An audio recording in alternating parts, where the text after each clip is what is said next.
Hello, and welcome to the Score Boord Podcast, the home of the best New York Jets content on the internet from Jets X Factor. Hi, I'm your host, Rivka Boord. Today I'm joined by Jets X Factor's Michael Nania, to take you through all the news in Jets land, and obviously there's been a lot of it, a lot of new stuff since I originally scheduled the show, which is why I changed the name of it. But let's get right to it. Michael, how are you feeling about the Jets now that we got the Tyron Smith move? Yeah, I mean, I was waiting for that big domino to drop. I think for a while there in the middle of the week, it was kind of, I was on the fence. I was like, I like some of the things they had done to that point, but it felt like they needed a big splash to really kind of affirm that they're all in. And that was that big splash. And I did not expect it to happen. It was only a few hours after I was on with Blewett on Friday. I wish it happened during the podcast so we could have got our reactions to it live, but I flipped out. Like, I immediately picked up my phone. I called Ben as if like I had just gotten like, I don't know, like a huge life achievement. Like I got a promotion or I had a kid or something. I don't know. So I just picked up my phone and called him. I was like, we got Tyron Smith. We were going crazy. So I think I know there are injury concerns and all that, but I think you and I both agree it's worth celebrating because it was the best thing they could have done for this offensive line, and they got it done. So I did not expect it. It's a good step in the right direction.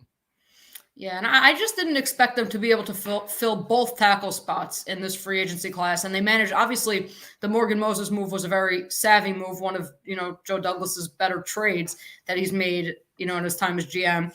But I didn't really expect them to be able to do both, and so that Tyron Smith, we were kind of like when we first kind of saw that he was a free agent, we were both, I think, a little bit on the fence about it, and then warmed up to the move as you started breaking down the numbers more and more of the different tackles that were available, and seeing the numbers of some of the other offensive linemen that went off the market. I mean, particularly the guards, Jonah Jackson, $17 million. For that, it's like get Tyron Smith every day of the week.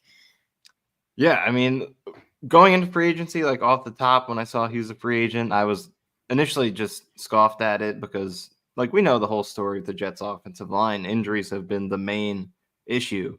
And knowing what he's been through, initially I was just like, yeah, absolutely not. We cannot deal with a guy like that considering the injury issues. But, once you dug into it more and you saw how weak the free agent tackle class was, and just understanding, how dominant he truly is, it's not like he's, he was previously good in his prime, because I know he's up there. He's going to be 34 this year, but he's still as good as he's ever been.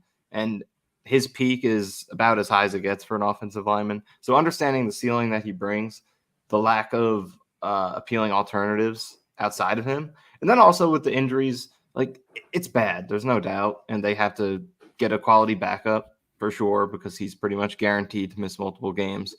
With that being said, it's not like a David Bakhtiari level where he has stockpiled these serious injuries that, like, he's had 5 knee surgeries in the past, I think 2 or 3 years, Bakhtiari. Tyron Smith, it's not like that. It's just he's constantly having nagging injuries. So it's rough and it makes him risky, but it's also not like, he's a serious risk to miss a lot of games, miss the entire season. Still could happen, but his injury track record is mostly like little injuries, so it makes it a little less dangerous. I mean, I think it was just one of those risks that you had to take, just considering everything going on. Like, I mean, even just going into the draft, needing a left tackle, really the only left tackles available that were going to start on day one are Joe Alt and Olufoshanu, both of whom could be gone by number 10. And, Joe Blewett has said that he thinks that J.C. Latham could play left tackle, but he hasn't done it. And so you're putting a risk, and then you're starting to get into some of the developmental left tackles. It was just like, what else are you supposed to do? I mean, you look, Jonah Williams got $15 million over 2 years from the Cardinals, and some of these other players, like, there just weren't a lot of other options. And the ceiling, as you said, the ceiling versus the past injuries, as bad as they've been, they haven't been severe and they haven't affected his play when he's on the field. And I just thought that it was ultimately, I was shocked because I didn't think they would take that risk, but obviously I was gratified to see it. But one other thing, Robbie Sabo, we've had some of those conversations in a Slack group, and he was kind of like, is there something we don't know about him because his market was so low? I don't know. What do you think about that? I mean, I think potentially. I mean, it is interesting that it took him a few extra days, even though he was the most purely talented offensive lineman in free agency. But I mean, he still did end up getting a decent number. It's worth up to $20 million, and most of that incentive money is probably going to go in the Jets cap because it's likely to be earned incentives. Because if it's based on games played, it goes off of what did he do last year? He played 13 games.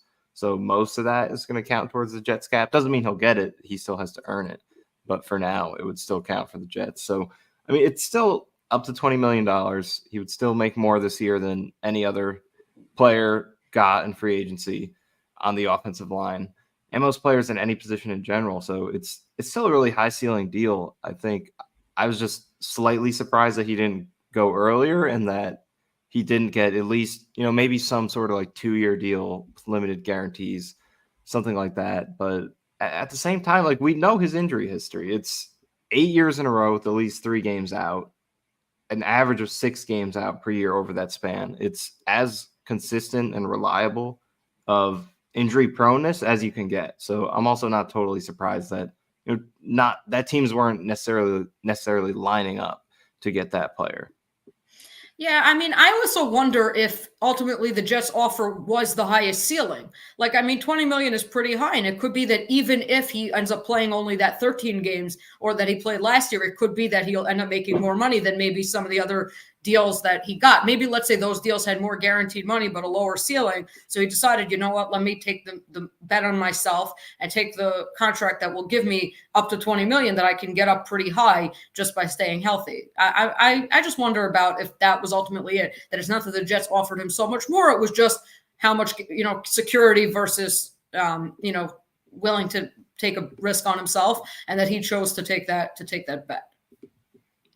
Yeah, I mean, there's a lot of factors that could go into it. Ultimately, though, I think the bottom line is, as you said before, I think it's a risk that they had to take because, like, you could go after players who might be more durable, like, say, a Jonah Williams or someone out there, but then the talent just isn't there if you're trying to win a Super Bowl. So that's my biggest kind of counter argument against, I think, what Robbie was saying. And I totally understand what he's saying. Like, there's serious injury risk, and it could blow up in their faces and all that, but like I don't know who the Iron Man player out there is that you're supposed to get instead of Tyron Smith. At least with him, there's a ceiling to where if he does stay healthy, he's as good as it gets, and you're building towards having an offense that could be legitimately elite and compete with some of these high-octane teams in the AFC, because you do have to be able to win shootout games in January if you want to get to the Super Bowl out of this conference. So I think it's a risk that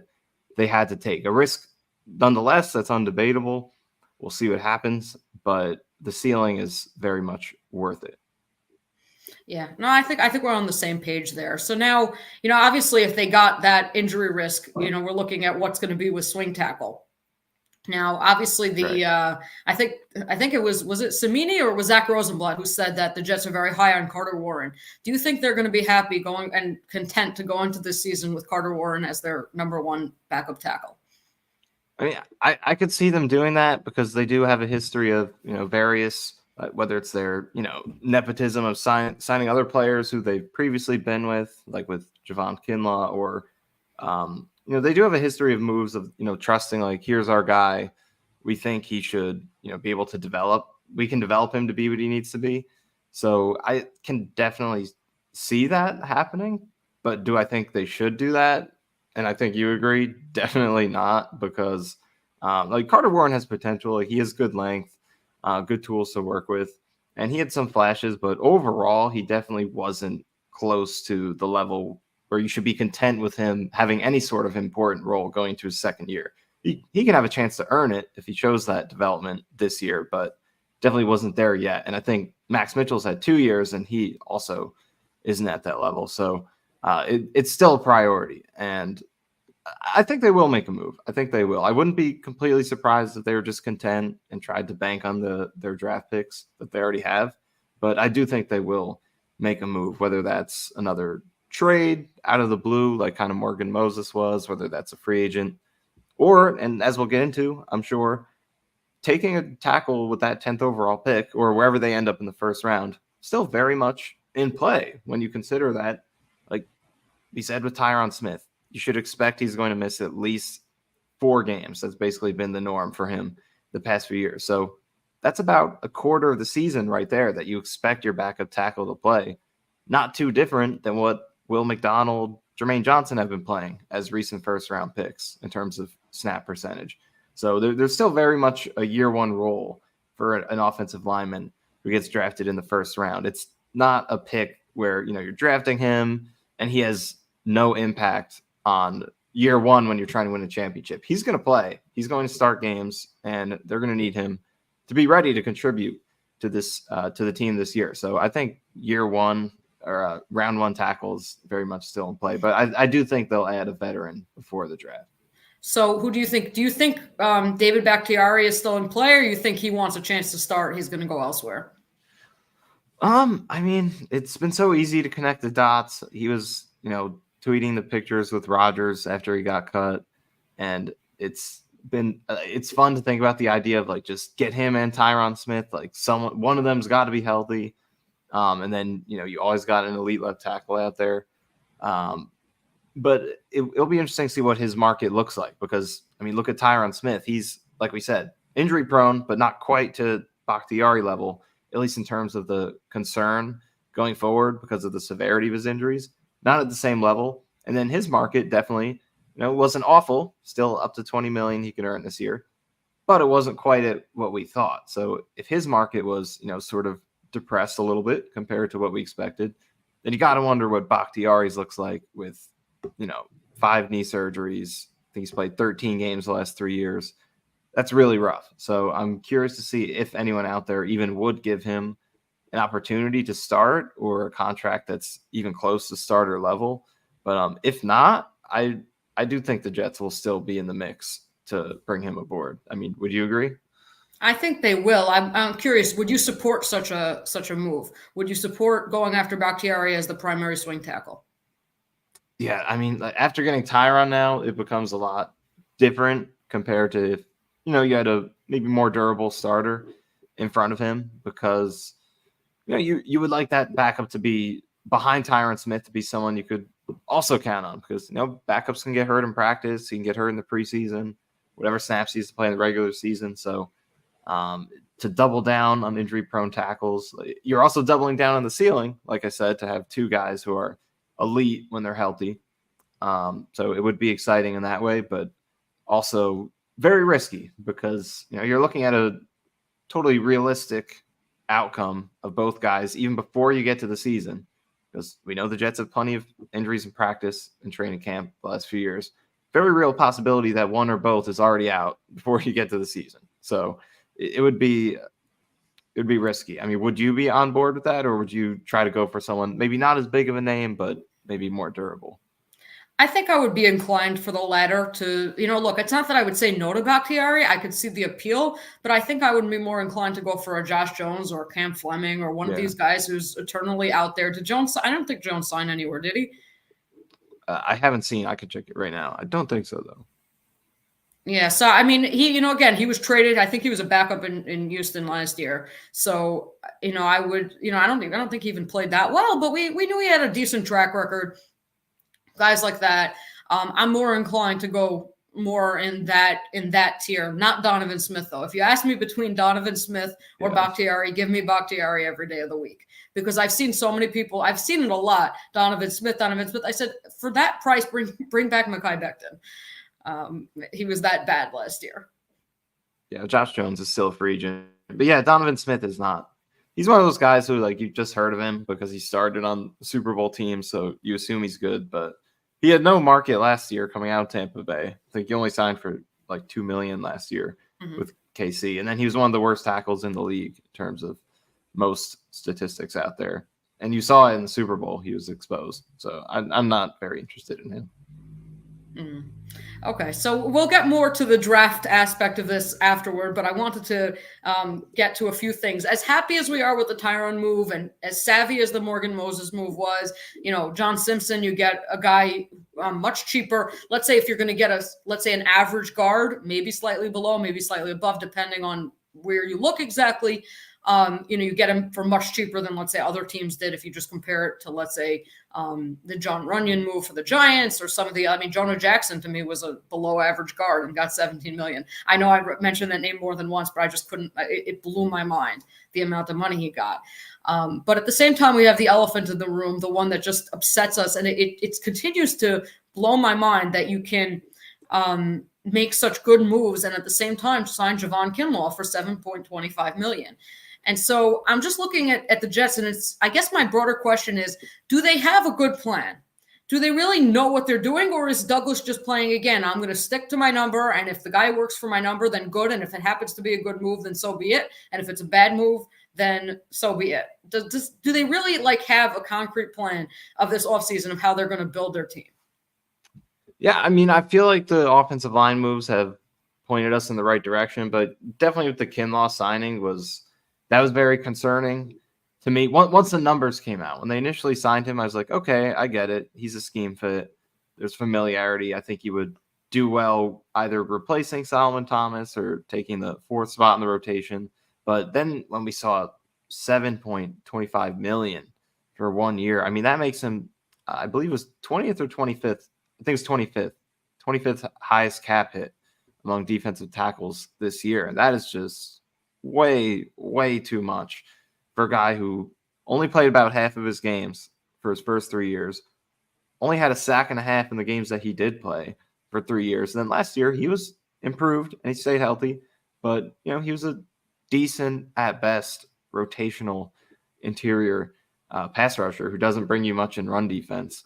So to just say we're going to give him $7 million and he's going to replace Quentin Jefferson, who's consistently been a very high level pass rusher despite his struggles against the run, he's clearly worse than Quentin Jefferson, and it's not really a debate at all in terms of how they produced. So he's going to be a downgrade. And even if they save money on the cap, I don't know what Quentin Jefferson got yet. I know Samini mentioned in that article that the Jets had a chance to match and they were too late to respond or whatever it was, and he said $3.6 million, but I don't know if that's actually what he got, because that was the exact contract he signed last year. And I've been digging through everywhere I can look to see if anyone reported details on what Jefferson got this year from signing with Cleveland. And I haven't seen anything else in terms of details. So I don't know if he just looked that up and those were the numbers from last year that he cited, but I'm not sure. Either way, even if they had the same cap hit or if Jefferson's a little bit more per the dollar, it's going to be a downgrade for sure.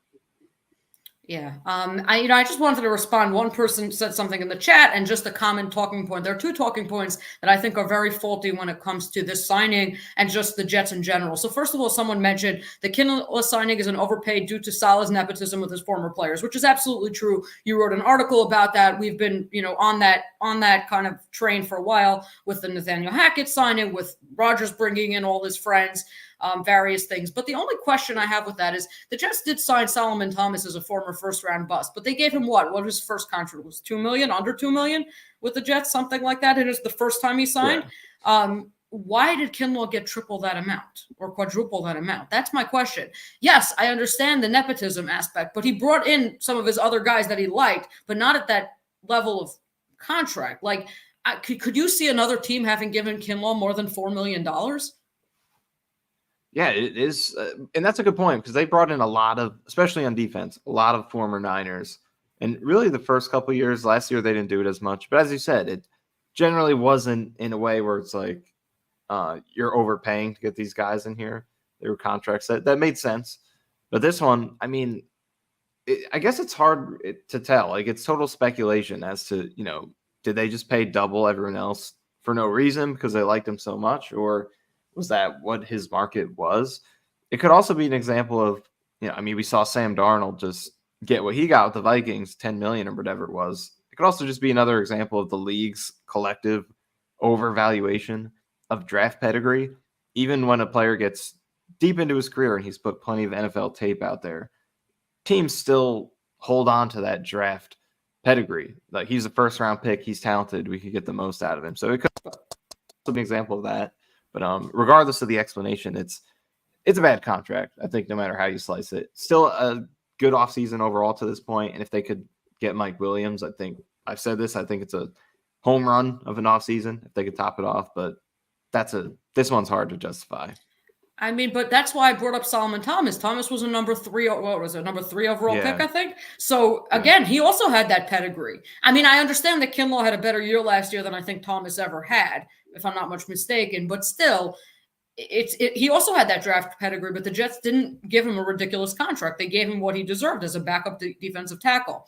But then the other aspect is I see a lot of people say the Jets are great at developing defensive line talent. And to a certain extent, I would agree with that. Obviously, they developed Bryce Huff, and I think I'm willing to give them credit for that, and not just say it's his natural talent, because he was an undrafted free agent. We saw him make strides and suddenly break out. Obviously, they also didn't use him that much, but we did see him improve. You saw Jermaine Johnson from year 1 to year 2. But by the same token, other than Quinnen Williams, has there been any other defensive tackle who really played above what you would have expected from them? I mean, Rankins had a terrible first year with the Jets. He played well in his second year, but I think that was about his standard before he came to the Jets. Quinton Jefferson played the same way as he did with the Jets. Maybe he made more plays against the run because of the penetrating, but he still, had the same issue of being trapped, just being blocked right out of the play.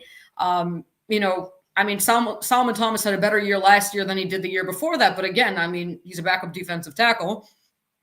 Do they really have a track record of developing interior defensive line talent to play outside of their more so than their track record? And to take it a step further, I've heard someone say, playing next to Quinnen Williams. It was like he played next to Armstead and next to Nick Bosa in San Francisco. You think suddenly coming to the Jets, it's going to be better? I mean, I get that Quinnen Williams might be a little bit better than Armstead, but not so much better that suddenly it's going to be like this huge jump. So I think that those talking points are just a little, like you have to think them through a little bit and not just assume, Jets defensive line solid, better playing next to Quinnen Williams.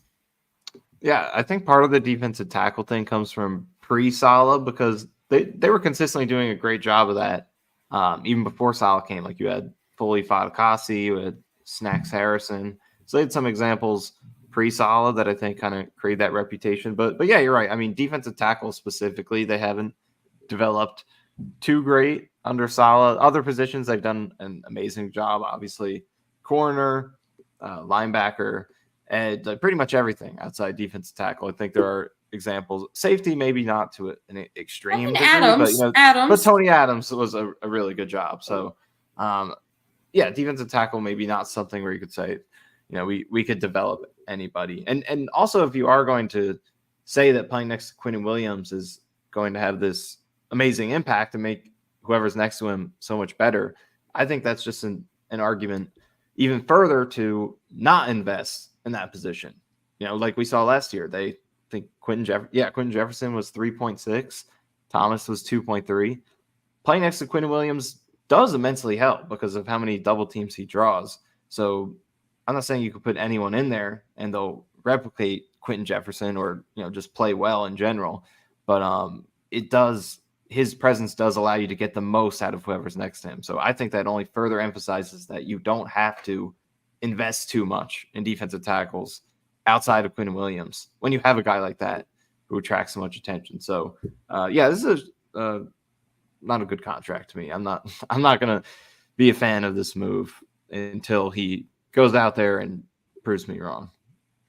And then you look at the other defensive tackle they signed, Lakai Fotu. I mean, he seems like a downgrade from Al Woods, and there were so many other guys out there available who could have been clear upgrades from Woods and didn't get more money. Now, obviously, you don't get to choose. Maybe they went back to their teams for other reasons, but we had looked at, you found, that Armon Watts, right, was the guy that you had looked into, just, bargain basement signed with the Patriots. You have, I looked and I said Shelby Harris. I like the guy from Cleveland, Maurice Hurst. There were just guys who, we look out there who got, under $2 million, who were better against the run, those big presence in the middle. And instead the Jets just go out and sign this guy who, even if, forget about the PFF grades, which are pretty abysmal. But you just watch his film, and it's like, okay, he just does. You don't really see. It's like, why? What were they thinking? Yeah, he's interesting because we knew they wanted to fill that Al Woods role, and body type and role wise, he seems to do that really well. He's listed at I think 320. He is a rundown guy who was consistently used in that same role with the Cardinals, so we're assuming he'll slide right into that. But yeah, I watched some of him, and I know Blewett did as well, and he was not a fan of him. He really doesn't play 320 at all. He's not like Al Woods didn't get a lot of tackles or anything, but I do feel like when he was out there, he helped against the run, and he did nothing against the pass, which is something I think you would like to improve on in this role. Not that you expect him to do a ton, but he did absolutely nothing in the pass game.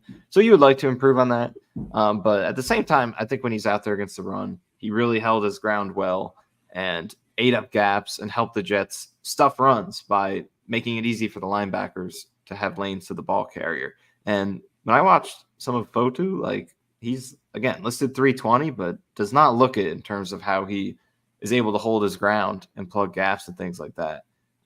And his metrics generally aren't very good, and doesn't really seem like there's that much on the film to kind of dispute that. So this one's a little questionable as well, but at the end of the day, it's cheap investment in a very minor role, run stuffing defensive tackle. So I won't complain too much about this one, but it's somewhat curious in terms of the player in particular. Okay. Now, just shifting gears on the defensive line a little bit, the other thing that disappointed Jets fans obviously was the loss of Bryce Huff. Now, we knew that it might very well happen, and if you look at just their cap space now, it would have been very tough to bring him back and also fill out the offensive line and certainly get the receiver that they wanted. My bigger question is, how do they plan on replacing his production? Because we looked at the numbers, the Jets, especially their sacks and their quarterback hits, were significantly higher with Huff on the field. And a lot of their pass rushing production came from Huff and Quinton Jefferson last year. So what's their, like, how do they plan to replace that? Because their defense is predicated on rushing the passer and great coverage from the cornerbacks. So how do they plan to replace that part of the equation?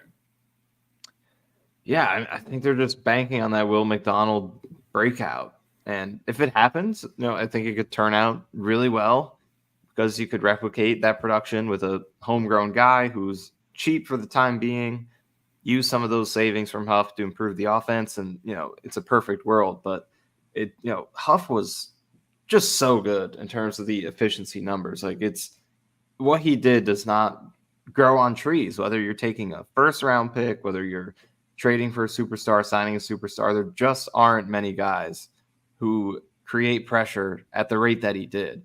It was very rare when he was able to pull off. So it's a high bar for McDonald to reach, but Jermaine Johnson did it last year.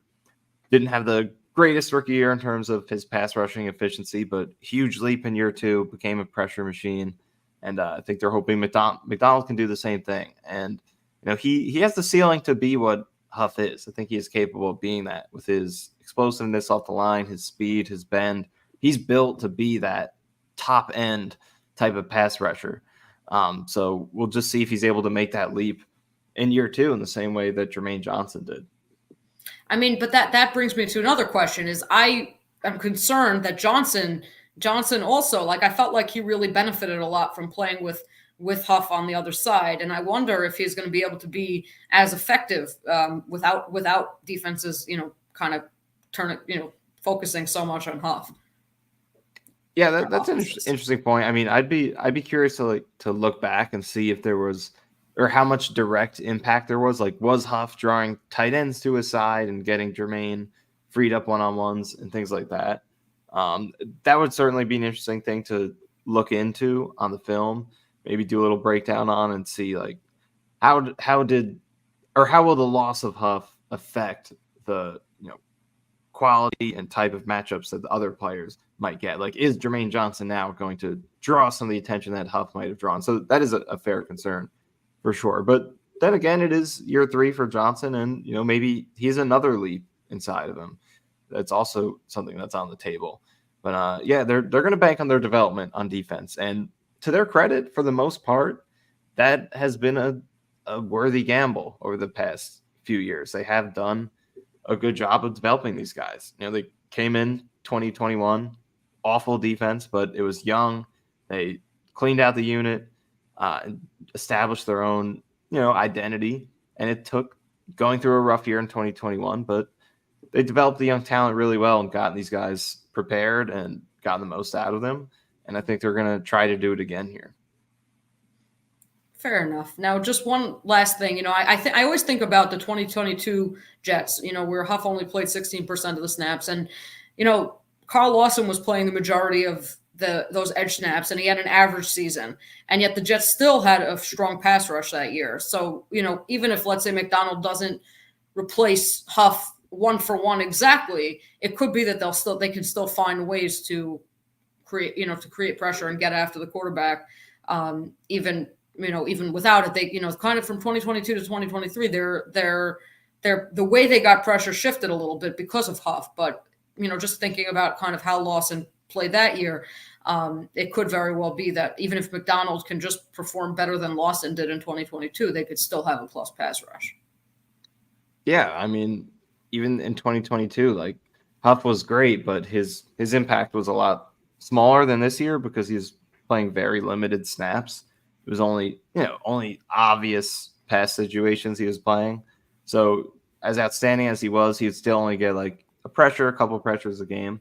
And they're still really good with Lawson, as you said, being the starter and just kind of being average, maybe a little bit above, somewhere around there. So if McDonald can do that, and then I think that brings up another hole too, because Huff left and they haven't added another edge rusher yet. So I think there is a space in there for them to get a Bryce Huff type to kind of fill that role, similar to how they used him in 2022. I know there were rumors of Clowney coming in for a visit, which I didn't think it was likely to happen at that point, and definitely not now, as they try to bring Mike Williams in on top of Tyron Smith.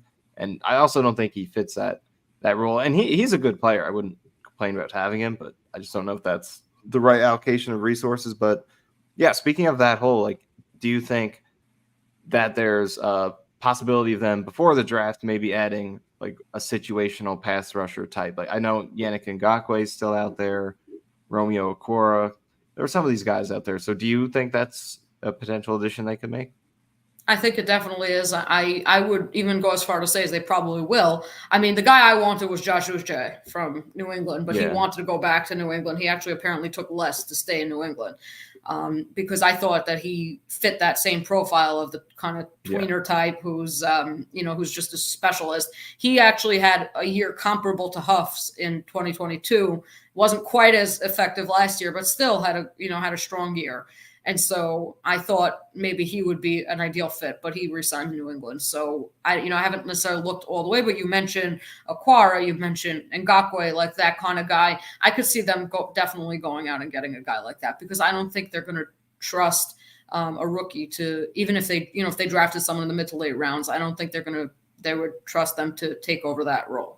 Maybe I'm wrong. Maybe they will. And they also ultimately, I mean, again, they like to take edge rushers in the draft. It seems like Joe Douglas takes that mentality of like, to an extent, take a running back every year, take an edge rusher every year. Yeah. But I do think they probably will bring someone in. Yeah. So that's an interesting hole too. And I think overall, the defense is probably going to be slightly worse than last year. I think that's a reality that we all have to accept. You lost Quentin Jefferson, you lost Bryce Huff, which you pointed this out. We were chatting a few days ago. That's probably 2 of your 3 to 5 best pass rushers. At worst, 2 of your top 5 pass rushers, and those 2 guys from last season. So that's going to be tough to replicate. But the point of this offseason and the goal going forward is to outweigh whatever you lost on defense 2-3 times as much on offense. If you have to lose a couple guys on defense to get substantially better on the offensive side of the ball, then it's a worthy trade-off, because the defensive floor is really high because of how many star players they do have on that side of the ball and how well the scheme has worked, how good the coaching has been on that side. It's a high floor defense. So even if they drop off a little bit, the hope is that you make it worthwhile by improving the offense significantly. Okay. With that, I saw someone in the chat mention no one wants to hear about the defense, so we can go back to the offensive side of the ball. Okay, so talking about the receiver position, is there any, like, let's say, right now Mike Williams is the talk. Do you see, what do you think he would end up costing? Because there was that I mean, we don't know if it was legitimate or not, but that guy who said they were looking to add Mike Williams in the $8 million range, which sounds preposterous to me. And then, so a few questions. First of all, what do you think he's going to cost? Second of all, do you think he's enough? Let's say you're going to have to put a lot of eggs in that basket and you can't add another receiver after that. Do you think it's worth it to add Mike Williams? Say you have Garrett Wilson, Mike Williams, but Allen Lazard is the third receiver, versus adding, kind of a committee and saying, let's just push Lazard as far down the depth chart as possible. And I guess my third question would be, do you think, there was some talk that they looked into Keenan Allen, they looked into Jerry Jeudy, but they weren't in on Deontay Johnson. There was someone else they weren't in on. And then I don't know about Hollywood Brown or Curtis Samuel. So what do you think the Jets' approach to receiver is, that they're choosing some guy to be in on some guys, but not others? Yeah. So first with the contract, I'm curious to see where he does land, because I think, like, I put up some numbers earlier today, but he's comparable, if not better, than most of the guys we were talking about for the previous few weeks before Williams ever really entered the conversation. Like, I mean, his last 3 years, his yards per game, receptions per game is basically the same as Mike Evans. Evans had more touchdowns, and Mike Williams has some injury concerns coming off the ACL, but like per game, he's on par with Mike Evans, way ahead of Courtland Sutton, Jerry Jeudy, Deontay Johnson, Calvin Ridley, pretty significantly in terms of yards. So the concern is what do teams think about his recovery from the ACL, where he is off of that? Does that put him in the 1-year deal range? Maybe similar to Tyron Smith, does he get a heavily incentive filled 1-year deal, something like that? Or do teams like him enough to just go all out and try to pay him? Because, I mean, the two other teams he's visiting, Adam Schefter put out the report shortly before he came on, but not just the Panthers, he's also going to visit the Steelers after that. And he said that the Chargers are still interested in bringing him back, although he didn't say a visit was scheduled, although I guess he wouldn't have to visit with them. But so, yeah, there are other contenders in here, and I think all things being equal, I'm sure he would love to play with Aaron Rodgers instead of Bryce Young or Russell Wilson and Justin Fields. But, money talks. That's the number one priority for the majority of players. So those teams do have more cap flexibility than the Jets, to my knowledge. I'm not sure about Pittsburgh. I know the Panthers do. So, do the Jets or do one of those other teams try to overcome what the Jets can offer with Rodgers by showing him the money and ensuring that they have the best offer? So I honestly don't know where he's going to land. I feel like a 1-year deal similar to Tyron, like maybe heavy incentives, high ceiling is something he could get.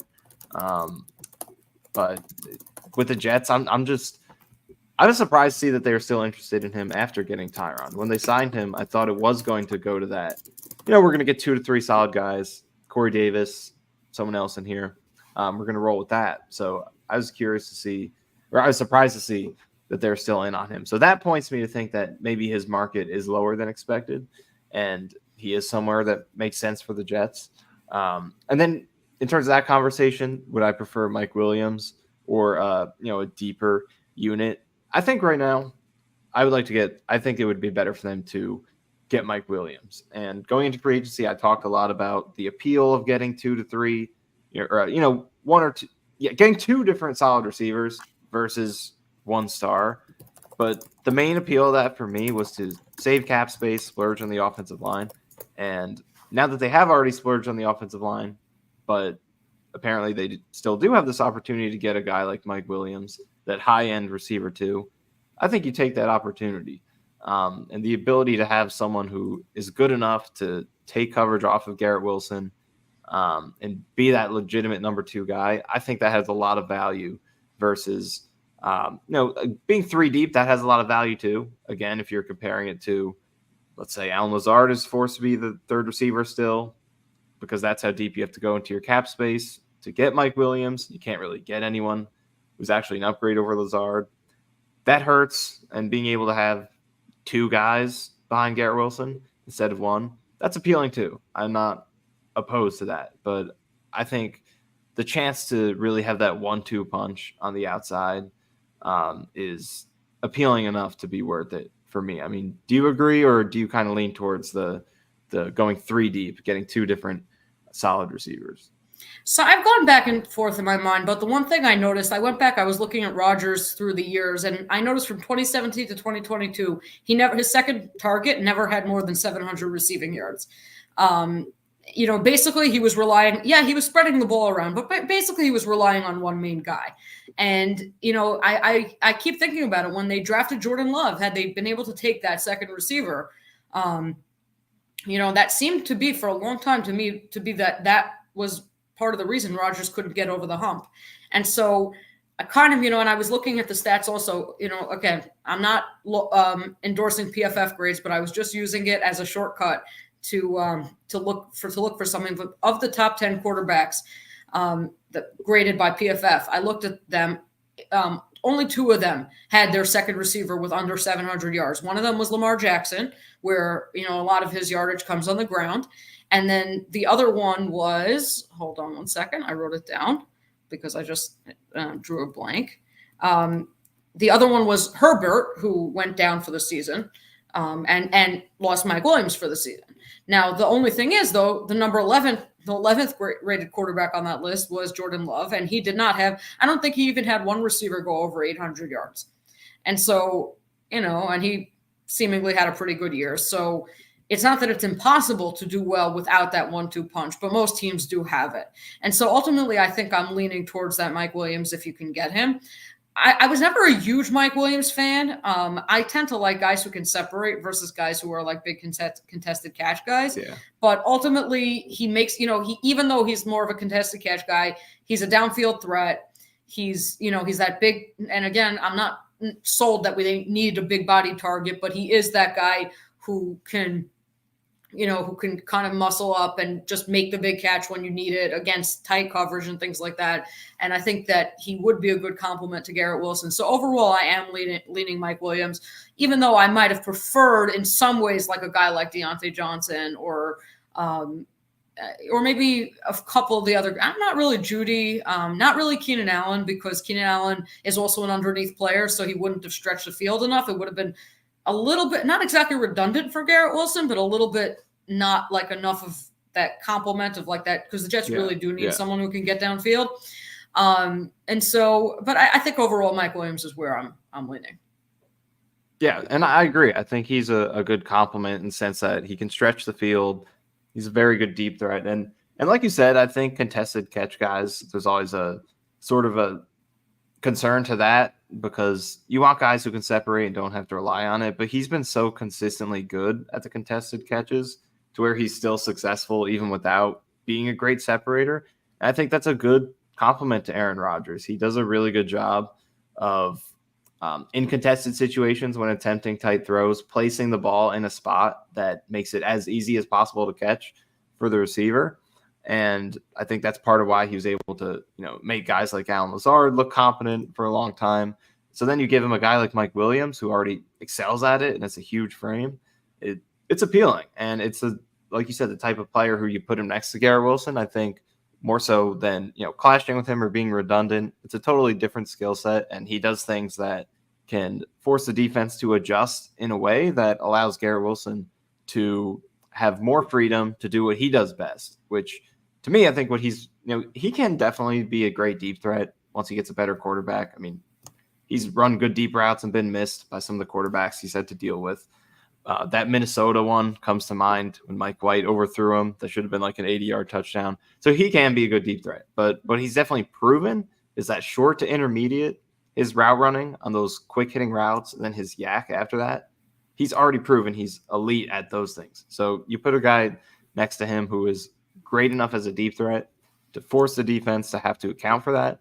Then you get Garrett Wilson appealing one-on-ones in those situations where he thrives. And I think that's a really good complementary skill set. The number 3 receiver spot would be an issue. I think you still want to draft someone at some point to challenge Allen Lazard hopefully slide into that role. And then obviously if injuries come in, it's a concern. So it's not without its issues if you sign Mike Williams instead of going the depth route. But the appeal of having those two guys together, I think, gives you an incredible ceiling between those two players. I definitely agree with that. I do want to get to the chat at some point, but I figured let's just try to touch on the draft, because that's how I titled the segment.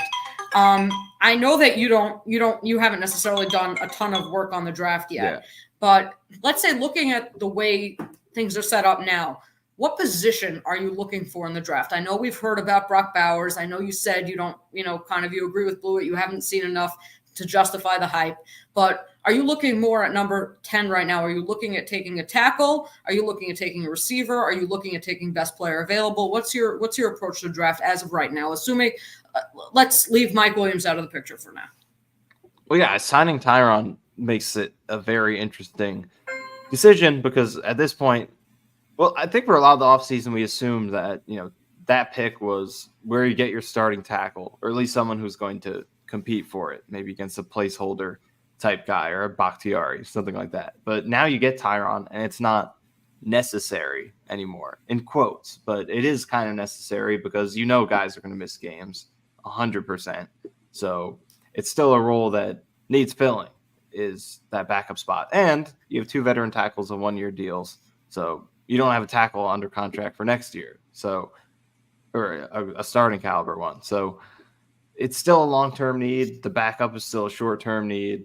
But at the same time, if there's a receiver there who you love, and that will still be a need as well, because if you sign Mike Williams, you still need a third receiver. Even if you don't, and you get 2 solid guys, whoever you draft at 10 could have a chance to be better than both of those players immediately. So both are very much in play now after signing Tyron Smith. And I think it comes down to their board and their preferences. I know that's a boring cop-out answer, but I am intrigued by the idea of trading down. That's something that I like, because just looking at how the board is falling, I think as we know, the receiver class is very deep. As much as it has that appealing high-end talent, it also has a lot of depth. So I think if you could trade down, get into the middle of the first round, I think you could still get a really good receiver or a good tackle. That's a deep class as well. And, accumulate more picks and then use those to attack the same positions later on and maximize some of the depth on both of these classes. Another thing I know people have talked about is trading up. I know Blewett he was telling me he was a fan of that, especially for neighbors. So I think that's appealing to me. And if the Jets are willing to just go all the way in, then it's hard to be opposed to that because of how exciting it would be to add a player like that to the offense. I'm just slightly concerned because they already don't have the greatest, collection of picks. They don't have their second rounder, and they have an extra 4th rounder, but overall they're not, stacked with picks. So if they were to trade up, they would be pretty, barren in terms of the rest of the draft class. So it would be an all-in move for sure. Exciting, but I think I lean to the trade down, maximize the depth of this class, and get yourself more opportunities to tap into that instead of investing in one guy. So I think both are very, very much on the table, going up or down, but I lean towards trading down. I mean, I threw a lot of stuff out there. I didn't really answer with a specific preference, but I mean, do you have anything that you're strongly leaning towards? So I don't necessarily have one I'm strongly leaning towards. Mm-hmm. I do think that drafting a tackle is probably still the smartest thing with their first round pick, regardless of whether that's at 10 or that's trading down. I know that Blewett still loves J.C. Latham. I have almost never seen Latham go before number 13 in mock drafts. So I wonder if you can, move back a few spots, get a 4th round pick or something like that, just increase your draft capital, maybe then move up from the 3rd round into the 2nd round with those 4th round, with an extra 4th rounder. Because I feel like the sweet spot in this draft very much is the 2nd round when it comes to receivers. I feel like there are a lot of obviously there are the top three that everyone talks about. I'm not a huge Rome Odunze fan. I've actually wasn't a Rome Odunze fan before Blewett wasn't a huge Rome Odunze fan. I had messaged him asking him, have you watched him yet? I think this guy is very overrated. And then he watched him and he said, he has really good hands, but his route running is extremely raw. But he's still considered. I mean, some people consider him the top receiver. I've seen people rate him over Harrison even. So there you have the big three, and then after that you have some of these receivers who are probably going to go in the 20s. Then you have a bunch of receivers who have kind of were considered. A lot of people were talking about them as third-round picks, and then the combine happened, and then they moved up to the second round. So I think that the second round might be a good place to take a receiver in this draft and to have an option who could play on the outside and not just in the slot. So I would love to be able to get a second round pick. I'm just not sure if they can move back far enough in the first round to be able to get that second round pick and also get a tackle that they want. Yeah, I like what you said the first time or earlier in terms of like a slight trade back where you could still get J.C. Latham. I think that's the most appealing thing for me. And I still want to watch these guys more closely before I talk about them too much. But I know Blewett has said he's a huge Latham fan, and specifically that he would be the best fit to this apparently revitalized run scheme that they're building with a lot of these gap blocking guys that they brought in. He would be the greatest fit to that, according to Blewett. So if you could move back a few spots, just grab an extra pick later in the draft and still get him, I think that is probably my favorite scenario. Because like you said, I think how from number 10, I know you'd have to pull up the trade chart to know this, but you would probably have to go way into the 20s to get a second round pick going back from 10, right? Well, I mean, I just think about when the Bears traded up for Justin Fields, they traded from 20 to 10 with the Giants and they gave up a future first rounder. So yeah. I mean, but that was for a quarterback. It could be teams are not willing to give up as much to go up 10 spots if it's for a different player, because based on that, you would think, okay, it's less than 10 spots to get a second rounder. But then I think about the Eagles went from 8 to 9 last year. I think from 9 to 8. No, maybe it was 10 to 9. And they traded a fourth rounder for that one spot. And people keep talking about, and so in that sense, it's like you're going to need to move. I don't have the chart up exactly, but you're going to need to move back probably close to 10 spots. Maybe you want to pull up the chart and check up exactly. Yeah, I'll pull it. But and it also doesn't seem like, it seems right now like JJ McCarthy is probably going to go in the first 6 picks. And if that's the case, teams are probably going to be a lot less likely to want to move up to the Jets spot unless they somehow fall in love with Michael Penix or Bo Nix, who don't seem to be as high on boards right now. Yeah, so I pulled up the classic Jimmy Johnson trade chart, which I know there are updated ones, but I think we've both seen that it seems like teams still kind of lean towards the classic one, even though it doesn't really match up with the actual value picks. But nonetheless, so to get, let's say the 64th pick in the second round, so a low second round pick, they would have to go back about, based on that, 6 slots, 5 or 6 slots is about equivalent to the value of a second round pick. So maybe they don't have to go back too far. I mean, I guess it depends on the desperation of the team moving up, but it really seems like the quarterback run is going to move up into like the top 5 and maybe not get to the Jets the way that some people are talking about it. So potentially, I guess if that doesn't happen and a quarterback somehow falls to them at 10, maybe you find that desperate team that's willing to overpay a little bit. But yeah, I mean, based on this chart, it seems like to get a low second round pick, you only have to go down 5-6 spots.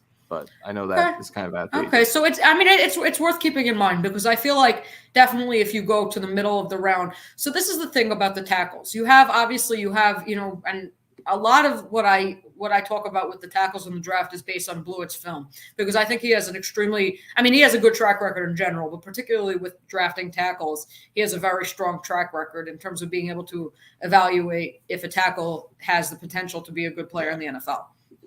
And so he doesn't like Taliso Fuaga. Thinks he could be a better guard, does not like him in tackle at all. So, again, if the Jets take him, they take him. But we're going to, let's say, from that, he says Alt is the top tackle, but Latham is the top tackle if you're talking about the power scheme. But let's say you trade back and, you have Alta's off the board, Latham's off the board, even Fashano's off the board. And Fashano, I think he said he has as his number 3 tackle. So let's say he's off the board too. Then you have these guys, the guy that keeps coming up, and I actually put him in the picture in the cover of the, for the episode, because I've heard the name so much, is Troy Fontenot or Fatanu. I don't even know how to pronounce it. But Blewett doesn't like it. He said, he watched him. He watched him when he was watching Odunze film. He wasn't very impressed. I think that there's a misconception out there that if a guy is a tweener, they're automatically AVT. Meaning if they could, they're sort of like they're, a guy who maybe be able to play tackle but might be a better guard. They think automatically, oh, they must be like Elijah Vera-Tucker. No. A lot of times it just means that they can't play either position well. Yeah, exactly. I think AVT is very rare, and that's why, when they traded up to get him, there were some critics of the value of that trade up, trading up for a guard and things like that. But it's his rare positional versatility that I think kind of made him worth more than, what your typical guard draft pick might be, because he can play both those positions, and he's proven that he can play both of them well. So, yeah, I agree. It's not necessarily always penciled in that someone could do that. And that just speaks to how valuable it is to have a guy like AVT. Yeah. So, but the thing is, I think with Fontenot, I see one of the chats over here we have that says Troy Fontenot as our O-line 6-man, super versatile, 6-man of the year. Again, I'm going to go largely by what Blewett. Again, I would watch my own film and come to my conclusion, but to a large extent, I would, Blewett is my guy when it comes to specifically to offensive linemen, because of just because of his track record. And so, in particular, he was one of the early ones who said Laken Tomlinson is really not close to what his contract. He didn't think he was going to be that bad, but he also, he kind of in his review, he's like, wait, I talked myself into saying he's above average. He's really more like average at best. So, again, based on that, I'm like, I'm not thrilled with the idea of drafting Fontenot. And even if there's this idea, hopefully he'll only play a few games in the first year, we'll develop him. Do you trust this staff to be able to develop a raw offensive tackle? Yeah, they have not shown the ability to inspire that confidence yet. And I know Keith Carter was only here for 1 year. They didn't really have a lot of developmental talent last year, but we just haven't seen anything yet. And also going back to Tennessee and his reputation from there, just not enough to believe in that yet. Definitely not. Then there's another guy, though, Marius Mims, who a lot of people like. The thing is, the guy is apparently an athletic freak. I haven't watched him much because at least until, they signed Smith, I thought, or at least, I thought that they were for sure going to go with tackle at 10. So I didn't look at the guys who were a little bit lower down. This guy is supposed to be, the problem is he only has I think 8 starts in college, or he's only taken 800 snaps in college, something like that. He's supposed to be very, very toolsy. I don't think Blewett has watched him. And so he's the kind of guy that I think some people might say, trade down, draft him, let him sit and learn, and then develop him. He has all these tools that, the Jets seem to like their toolsy offensive linemen, although perhaps less so if they're switching to a gap scheme. So it's just, you wonder again, those middle, especially if we're saying that those guys that guy is likely going to play year one. Can they afford to trade down past, if they want to take a tackle, can they afford to trade down past those top tackle prospects, past where Latham would go? Yeah, and that's a fair question. I think that's why I think if you're trading down, the best way to do is just, short trade down, pick up what you can get, and still get one of these top tackles, because with the lack of confidence in their ability to develop, I think you still want to get a top tier prospect who can help you year one as much as you would like to get that depth. So I'm a fan of trading down, but just probably not too much, like you said. Okay, so let's get with some of the chat now. We have over here, trade down to Arizona with 27 and get a 2nd and 5th this year. Take JAJ or McConkey. I'm not sure what you mean by JAJ. Do you mean JPJ, Jackson Powers Johnson, the center? Or you mean someone else? Sorry, I'm not necessarily, generally my draft work consists of looking into the guys that I think the Jets will draft rather than learning every every other guy. Do you think at this point it's likely that they take an interior offensive lineman?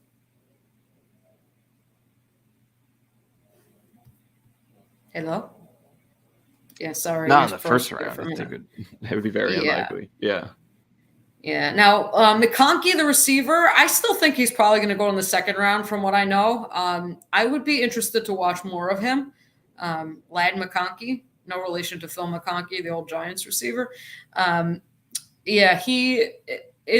could see them doing that, taking one of these later round receivers. The receiver who I like, who I think would be a second round pick, probably maybe late first round, is A.D. Mitchell. I've watched some of his film, think he has a lot of route running skills, and so I like that in receivers. I like to see the first thing I look for in receivers, whether it's a free agent or whether it's a guy from college, is do they have more than one release off the line? If they're speed releasing all the time, I don't like them.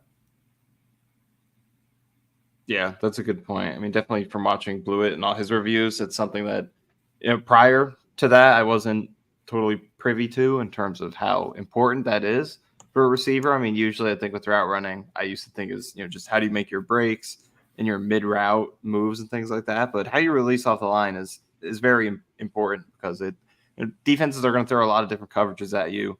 You're going to line up in different spots, in different alignments and things like that. So the ability to have different releases, I think, gives you different answers for different situations and adds to your versatility as a route runner, lets you separate in all different kinds of ways. So I think that's definitely a good thing to look out for.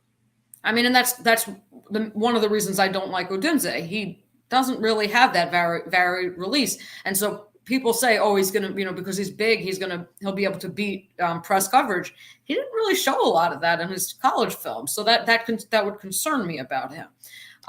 So from that sense, like that's why my preference is A.D. Mitchell. I've watched some of his film, and I think he has that more varied releases.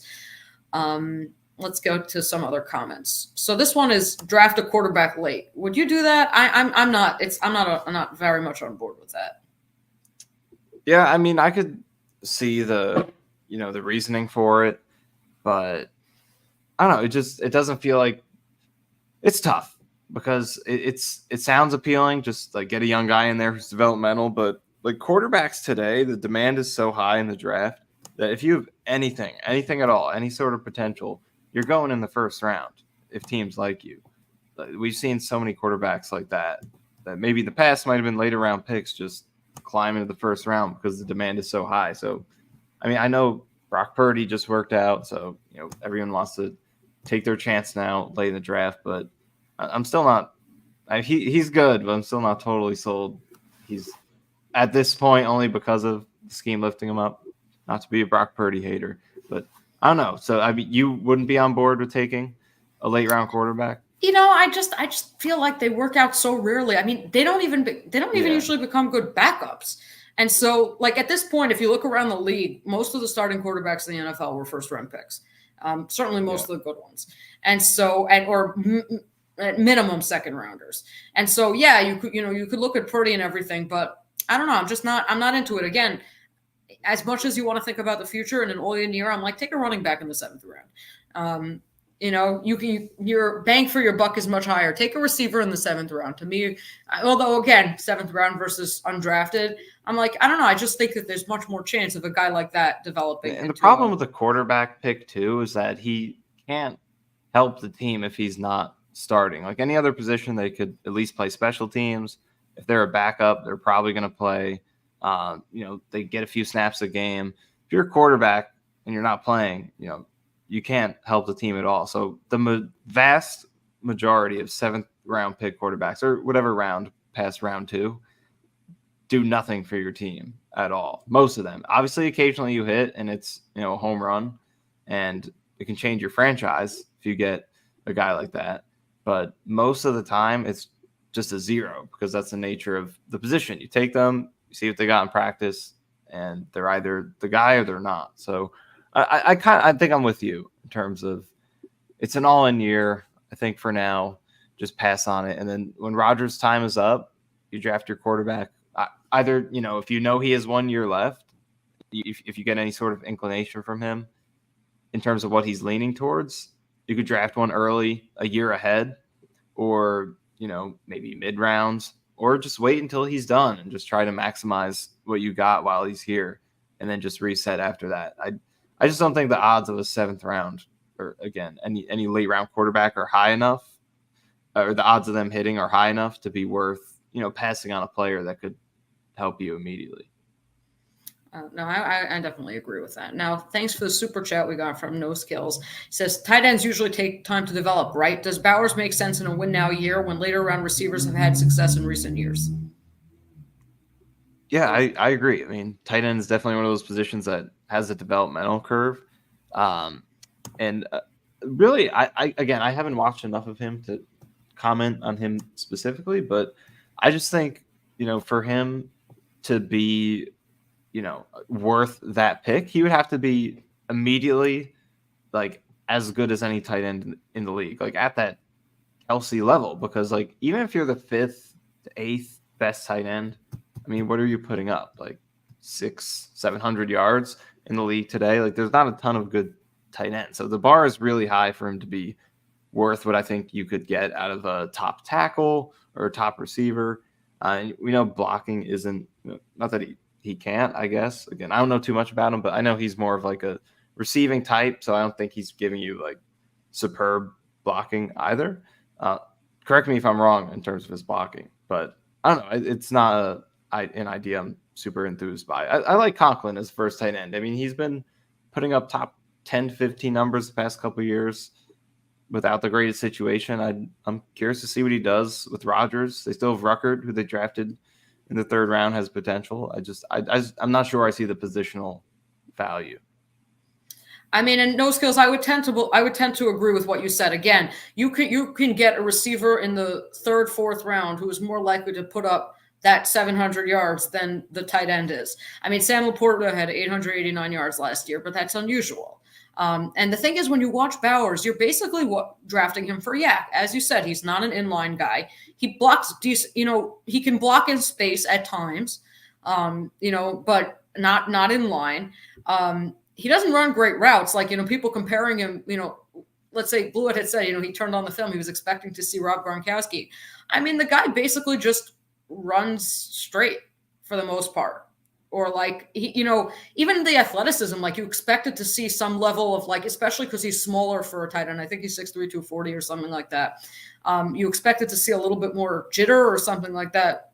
Didn't see that.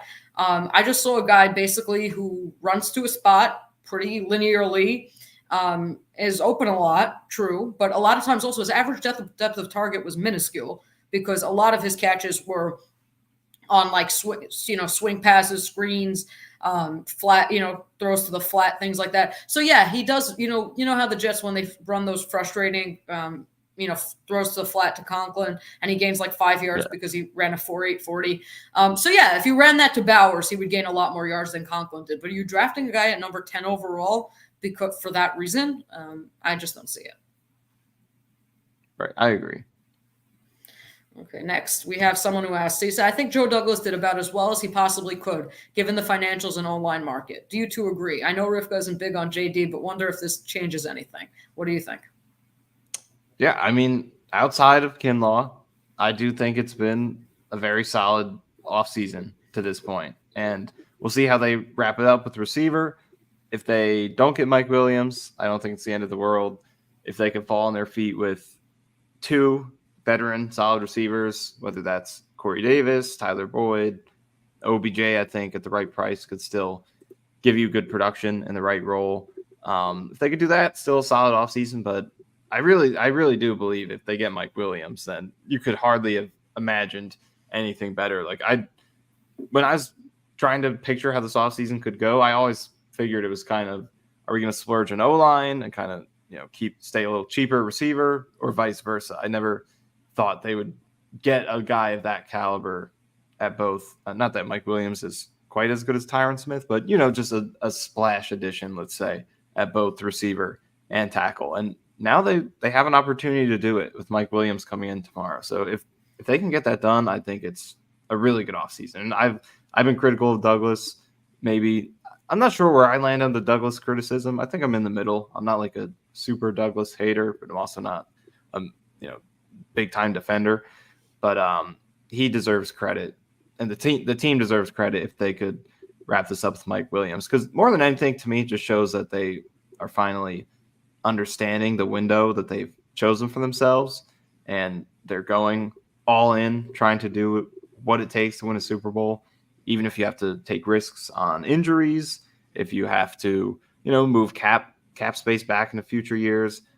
You got Aaron Rodgers. You're trying to win right now, so act that way.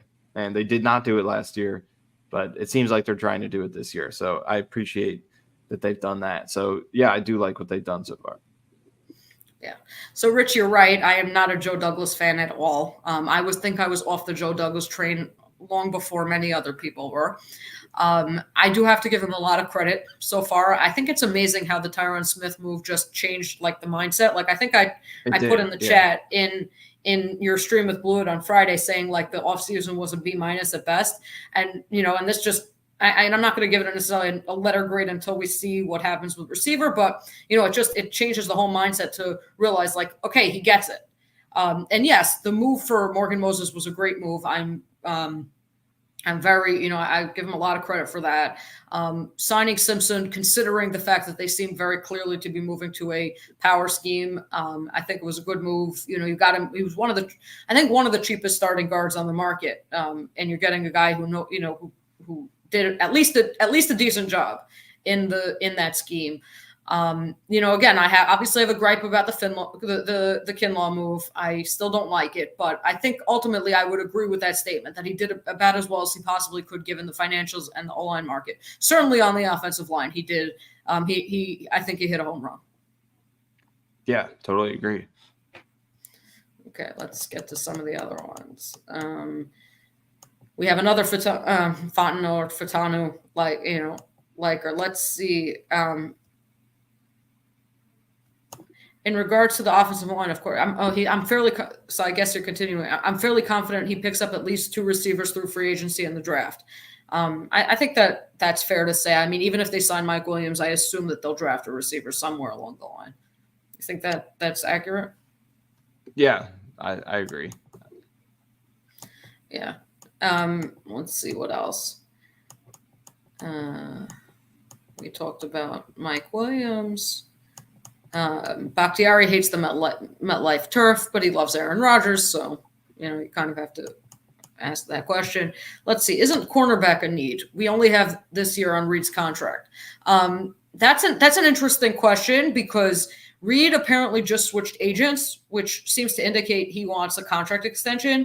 He has a $15 million cap hit this year, so and I think his base salary is like $11 million, so.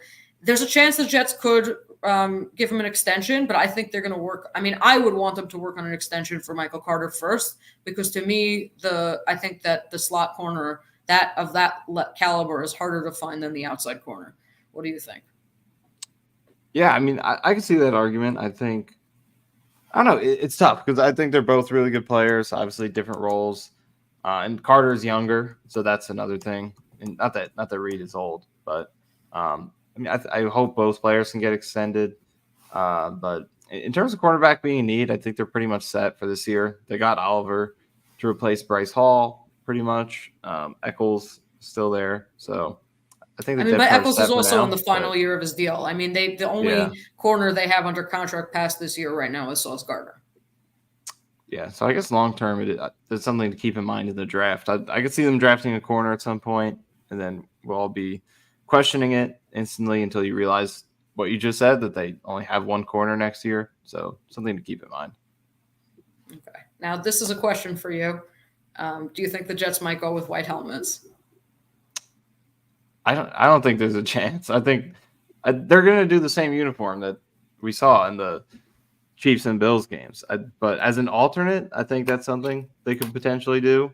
Maybe go back to maybe have a throwback set in there that is off of the Namath era uniforms. That's something I think that is on the table. But we know they're going to have black alternate jerseys, but they don't necessarily have to have black helmets with those. They could keep the same helmets and then save the alternate helmet for a throwback jersey. Go with the white helmets for that. So I'm curious to see if they put that in there. or if they just stick with the blacks as the alternate for this year. Yeah, so that was a question entirely for you because me and uniforms. I mean, I like the legacy, but that's about it. I don't go any further than that.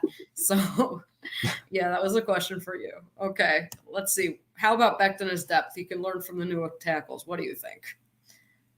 I'm sorry. I just am not interested in having Becton back. I think for both sides, it would be best to move on. From a Jets perspective, I think, we talked before about, not wanting, or whether Bakhtiari's questionable depth based on his injuries. I know Becton isn't quite to that level, but he's been extremely injury prone as well. I thought he really struggled last year and just didn't show enough to where I believe in the potential as much anymore after all the injuries. And I just think culture-wise, too, it probably would be best to move on. So personally, I'm not a big fan of bringing him back, even as depth. The only thing is I wonder if the gap scheme is maybe better for him. I know he's a great athlete, and he projected pretty solidly into wide zone as well. But I think based on what we've seen from him, gap might be better for him if he's just getting downhill instead of having to go laterally. So maybe that's the only thing that kind of pushes me towards, maybe, but I don't know, considering his pass durability. blocking was so bad. He was so bad in every respect. Yeah. So I'm not intrigued. I think you agree, right? Mm-hmm. Yeah, I mean, I've been off the Becton train for a long time. I think it's pretty evident with the things he said on Twitter about Keith Carter and gave thumbs up to, or he liked different tweets. I don't think he's back. I mean, I'm curious where he ends up, to be honest. I can't say I'm all that concerned that he'll end up resurrecting his career elsewhere, just because I don't think he has the mindset for it. But who knows? I know he visited with the Bengals, right? I think that's the only thing I saw. Yeah. And you wrote that, Joe Burrow has requested a trade from the Cincinnati Bengals. It was the first thing I saw when I came back to the Slack, and for a second I was confused, and then I saw what came before, and I was like, oh, okay. Yeah. Okay. So this is one quote that I just want to, this is what I was referring to before. This coaching staff turns old washed up guys and UDFAs into borderline pro ballers. Kindle is going to explode. When did we turn old washed up guys into borderline pro ballers? Yeah. I mean, that's the thing. I think a lot of the guys that they have developed have been mostly unproven. Like Quincy came here. How many years had he played before he came to the Jets? 2, right? And I thought, maybe I'm wrong. Maybe it 2 was or 3. I'm going to pull it up right now. He played 2 seasons with the Jaguars. His first season with the Jets was his 3rd year. And then most of the guys they developed are young guys that they drafted or signed undrafted. I just think Kinlaw, if he were to have a breakout here, it would be something different than what we've seen from them for the most part. Just because, I mean, he's had 4 years. I know he's missed a lot of games, but even when he did play, his first 3 years, he was not good. And then last year, he was decent. So I just don't know if he has another breakout in him. And he already played in San Francisco he had Javon Hargrave, he had Eric Armstead, Nick Bosa, Chase Young, a lot of guys around him out there. So it's not like the Jets are significantly better than what he's already playing with. Yeah, and Taylor, so you say Kinlaw has 3 times Thomas's talent. Maybe he has 3 times the talent, but he doesn't have 3 times the play level. No, I mean, he has 5 sacks in his career. Quentin Jefferson had more last year than his whole career. It's pretty as simple as that. Mm-hmm. Now, this is an interesting comment. I think JFM played above expectations from early on. Michael, have you watched a lot of JFM from this past season? Because one thing I noticed when I checked it up was that his stats from the interior of the defensive line this past season were about league average. And he used to be, feast from the inside. Like, he would have a ridiculous pressure rate. This year, they were I think exactly league average. Yeah, I think I would say I saw now that you bring it up, I would say that I think that resonates because definitely that was a hallmark of his game the past couple years when he's playing on the edge. Was pass downs he'd play inside, and I think a lot of his big pass rush plays game from the interior. Now that you mention it, definitely there isn't much that comes to mind in terms of interior rushing. But I do think he's still pretty solid overall. His run defense is definitely a plus on the edge. Big time plus, I would say. He's one of their best run defenders. Very key in that role. And I think his pass rushing, like, he's obviously not super bendy on the edge because he's almost the size of a D tackle or explosive or anything like that. But his technique is really good and he wins pretty frequently. So he gets a lot of pressures and collapses the pocket. So I still think he was solid overall. Now that you mention it, I do think maybe a little bit of drop off on interior rushing. I mean, statistically speaking, Jefferson wiped the floor with him if you compare the numbers. Yeah, he did. And I mean, that's another thing. It's like I know the Jets don't like to move JFM inside except for on those obvious pass downs. But, last year it was like they would move JFM inside. They really could have just kept Jefferson on the field. Jefferson did a better job. Yeah, I mean, so that's another thing that would be interesting to see is like how JFM, or with Huff being gone, how does JFM's role kind of factor into that? Like, I guess it depends on McDonald's development. How many snaps is he going to demand? Is he going to stay in a situational role? Do they like him enough to really push him more into a featured role? And then if that happens, Quentin Jefferson's gone, and I know they like Kinlaw based on the contract, but do you give JFM more interior snaps? If McDonald demands a lot of snaps outside, the defensive line is going to be in for some changes this year, and could be better, could be worse. I think it all depends on. I think McDonald's a big factor there. I mean, we saw what happened with Johnson last year, where they just bumped his snaps up, and they didn't. I don't know if they had any reason to expect that he would break out in first 3 games. He was completely non-existent, and then he broke out from there. So I could very well see them pushing McDonald's snaps up. I mean, the only question is if that was the plan all along with Johnson, because Carl Lawson got hurt, and it could be that changed their plans a bit. But I could see them bumping McDonald up to over 50%. Yeah, the JJ thing is a interesting reference point for this because, like you said, there wasn't a lot of justification for it because he had a good rookie year. He solid, I would say. Mostly run defense, hustle plays, things like that. But pass rushing consistency was where he needed to improve. And then second year, they just basically doubled his snaps, despite, rookie year wasn't the most amazing. And like you said, he started slow last year, but then he justified their faith in him with a huge breakout year and improving as the season went on. So clearly based on what they saw in training camp throughout the offseason, they had faith and trust that a breakout was coming. And it was more based on, that optimism than it was anything on the field. But they turned out to be right. So I could see something similar happening with McDonald, where they just thrust him into a bigger role. And obviously he's going to play more, but we'll see to what extent that is.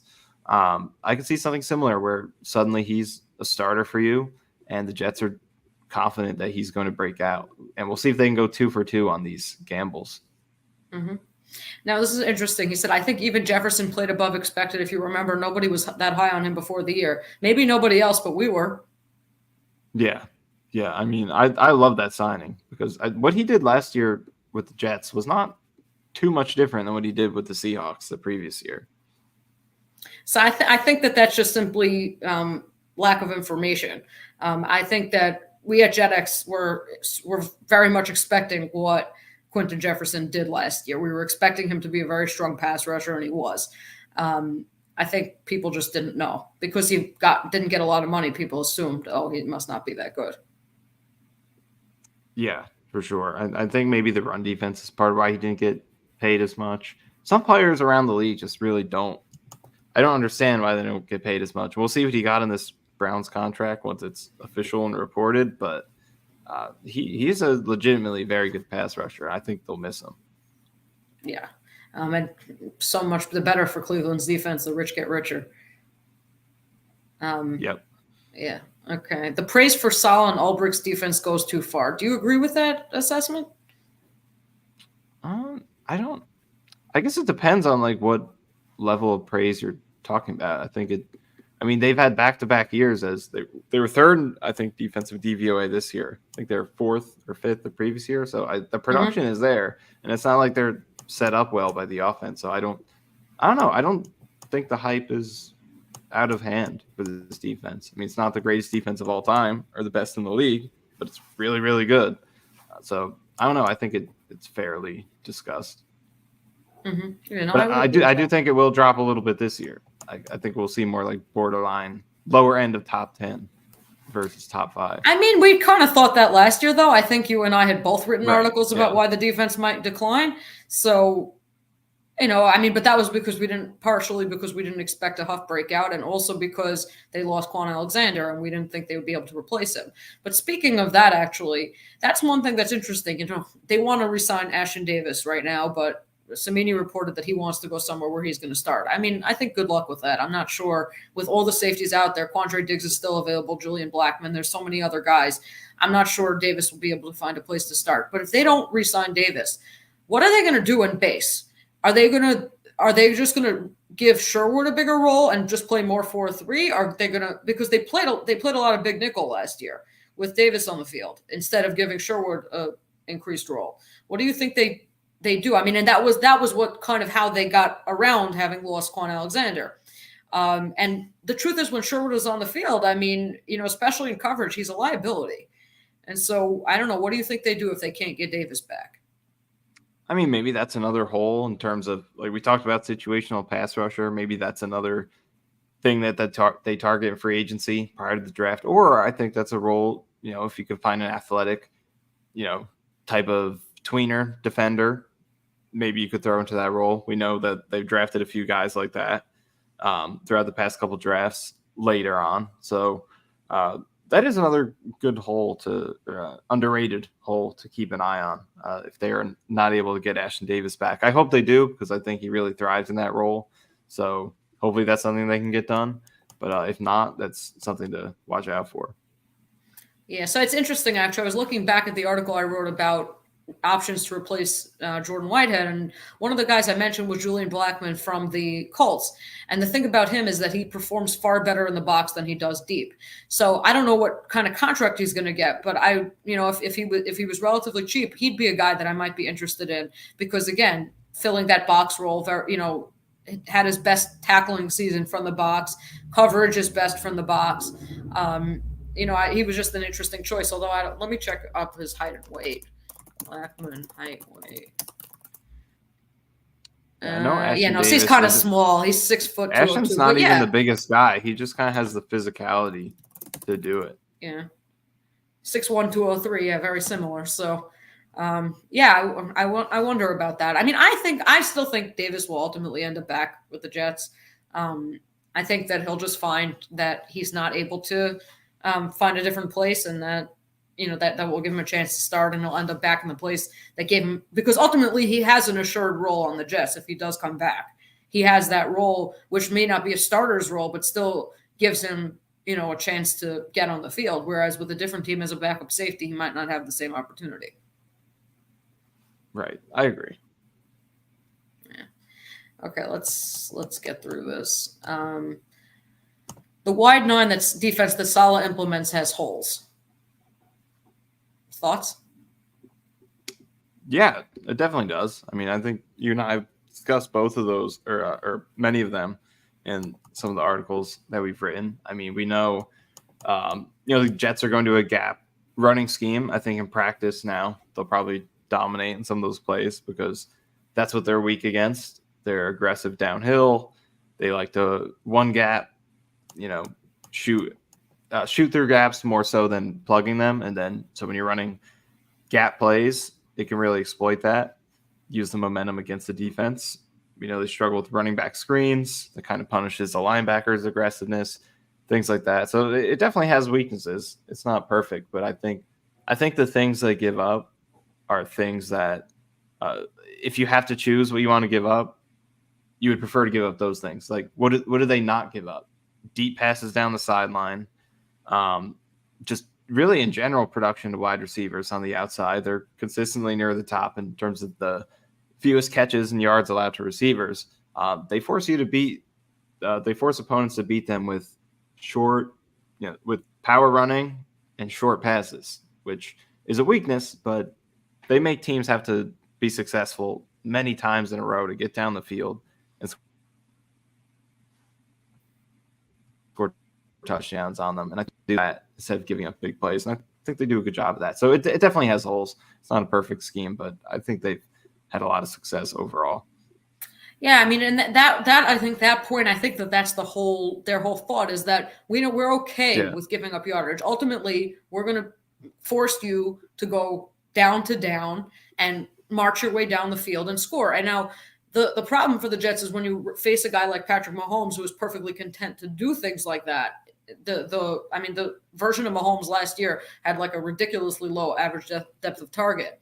But most teams in the NFL, most quarterbacks in the NFL, you ask them to do that, either like a Josh Allen, they're eventually going to force the ball down the field. I was going to say, that's why I think they do so well against Josh Allen, is because he's a guy who, and sometimes he does it well, he's still a great quarterback overall, but like against the Jets, they've baited him into taking a lot of chances, and they've turned it into turnovers and been able to beat him a couple times. So I think against that type of quarterback, it is when it works the best.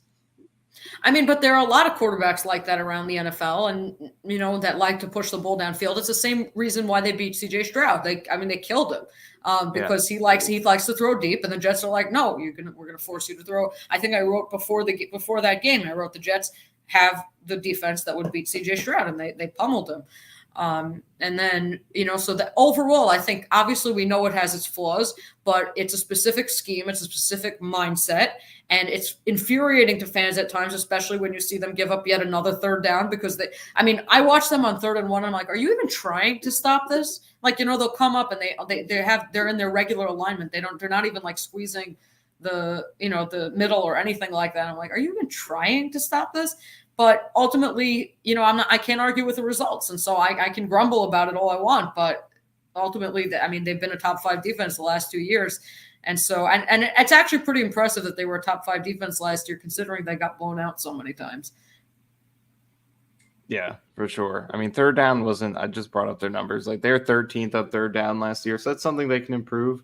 But I think that's still just part of what they want to do. Like, they'll concede sometimes if it means they're never going to give up the 1 or 2 play drive. Mm-hmm. Yeah, let's get to another comment about Huff. Irresponsible to give a guy $17 million who has the athletic profile of a UDF. He had to let Huff walk, not tagging him was what was best for the player. I would disagree with that. In terms of from the Jets' perspective? What? It was irresponsible to give a guy $17 million because he was a UDFA. It's not the athletic profile, it's how he actually produced. I think it would be very surprising to me if Huff doesn't continue to be a very effective pass rusher with the Eagles. The thing, and not tagging him was what was best for the player. No, there's a very simple reason why the Jets didn't tag him.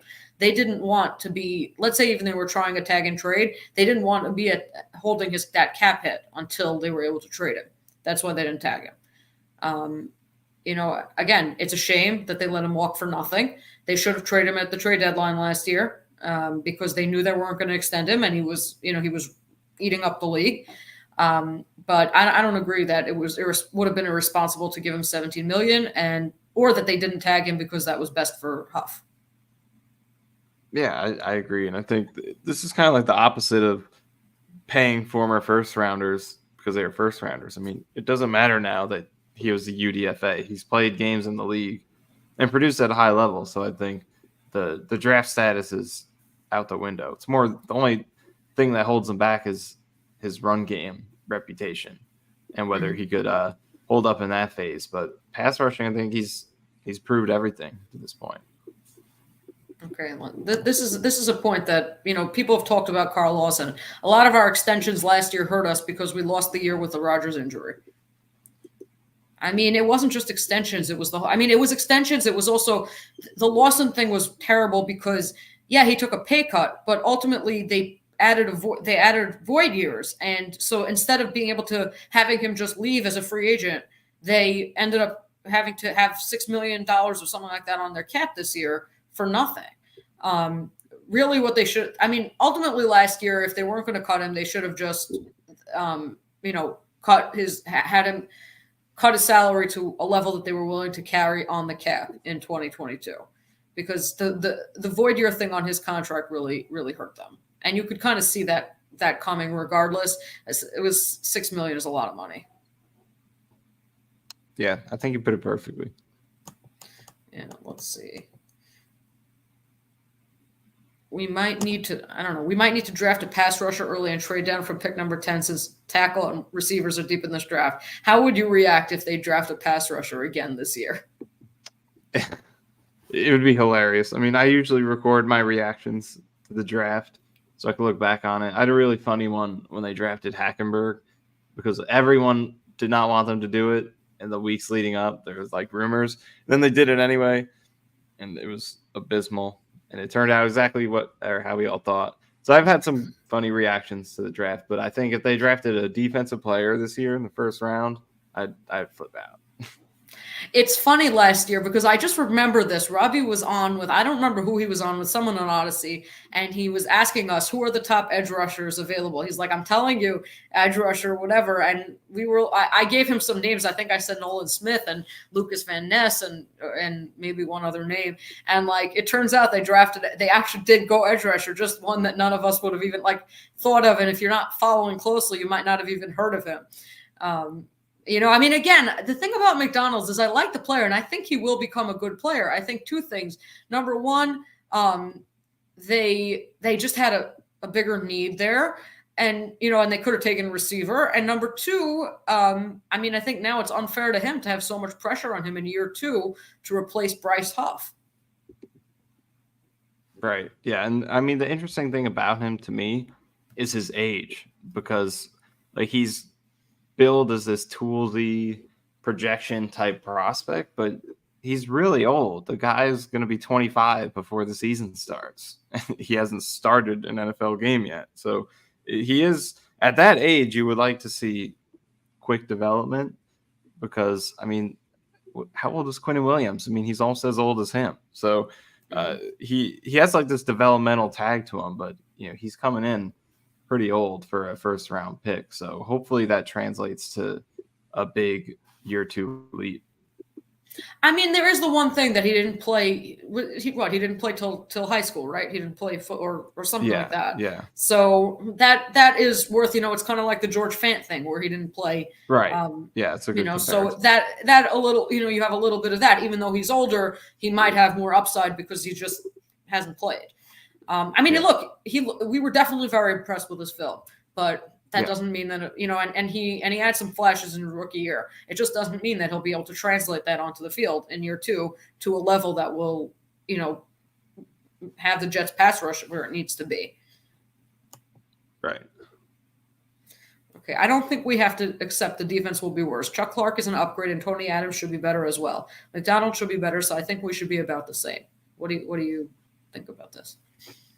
Yeah, it's totally possible. I mean, the Chuck Clark is a great point to bring up, and if you're looking for defensive improvement, I think there's a lot of potential for an upgrade at that spot with him coming in over Whitehead. Tony Adams can improve. We talked a ton about McDonald, so there are plenty of potential improvement points that could help counter some of the downgrades and losses. So they could absolutely be the same or better. I wouldn't rule that out. I think. Personally, I do think I see them, maybe slipping a little bit, but I wouldn't rule out matching or beating last year. It's definitely on the table. Yeah, I mean, and then also they should be hopefully in better position to succeed. That too. Generally, just because of I mean, they were playing behind the worst offense in football, so right. That is another factor. This is interesting. Did anyone else want Andrew Voorhees in last year instead of Kuntz in the 7th round? Voorhees had a much higher projection as a guard, but then he tore his ACL during the combine. So I think and of course, guess who drafted him? If you don't know, do you know which team drafted him? I'm just gonna guess the Patriots, but I don't know. Well, you're on the right track. The Ravens. Okay. That makes sense. Because of course. So, and in fact, there's a very good chance that they let Simpson go, not re-signing Zeitler or one or the other, because guess who they have now? who's healed and able to come in. Voorhees, I think a lot of people really liked him coming into the draft as a guard. Because he wasn't able to contribute right away, so he slipped. But the thing is, in the 7th round, you're taking swings. Why not take a swing at a guy who may not play year one, but is going to be, could be an excellent contributor. So I didn't think of it at the time, but certainly, having seen that the Ravens drafted him, it's like that's one of the types of savvy moves that the Ravens make. Yeah, for sure. Let's see. Mike Williams, 8 to 10 million guaranteed plus incentives to get it to 15, similar to our offer for Beckham last year. You think that gets it done? Potentially. I'm still just so puzzled as to where it's going to land. I feel like it could be something like that if teams are really scared of the ACL, or he could. I mean, Ridley got 24, and Mike Williams is about the same age and similarly productive, if not more so.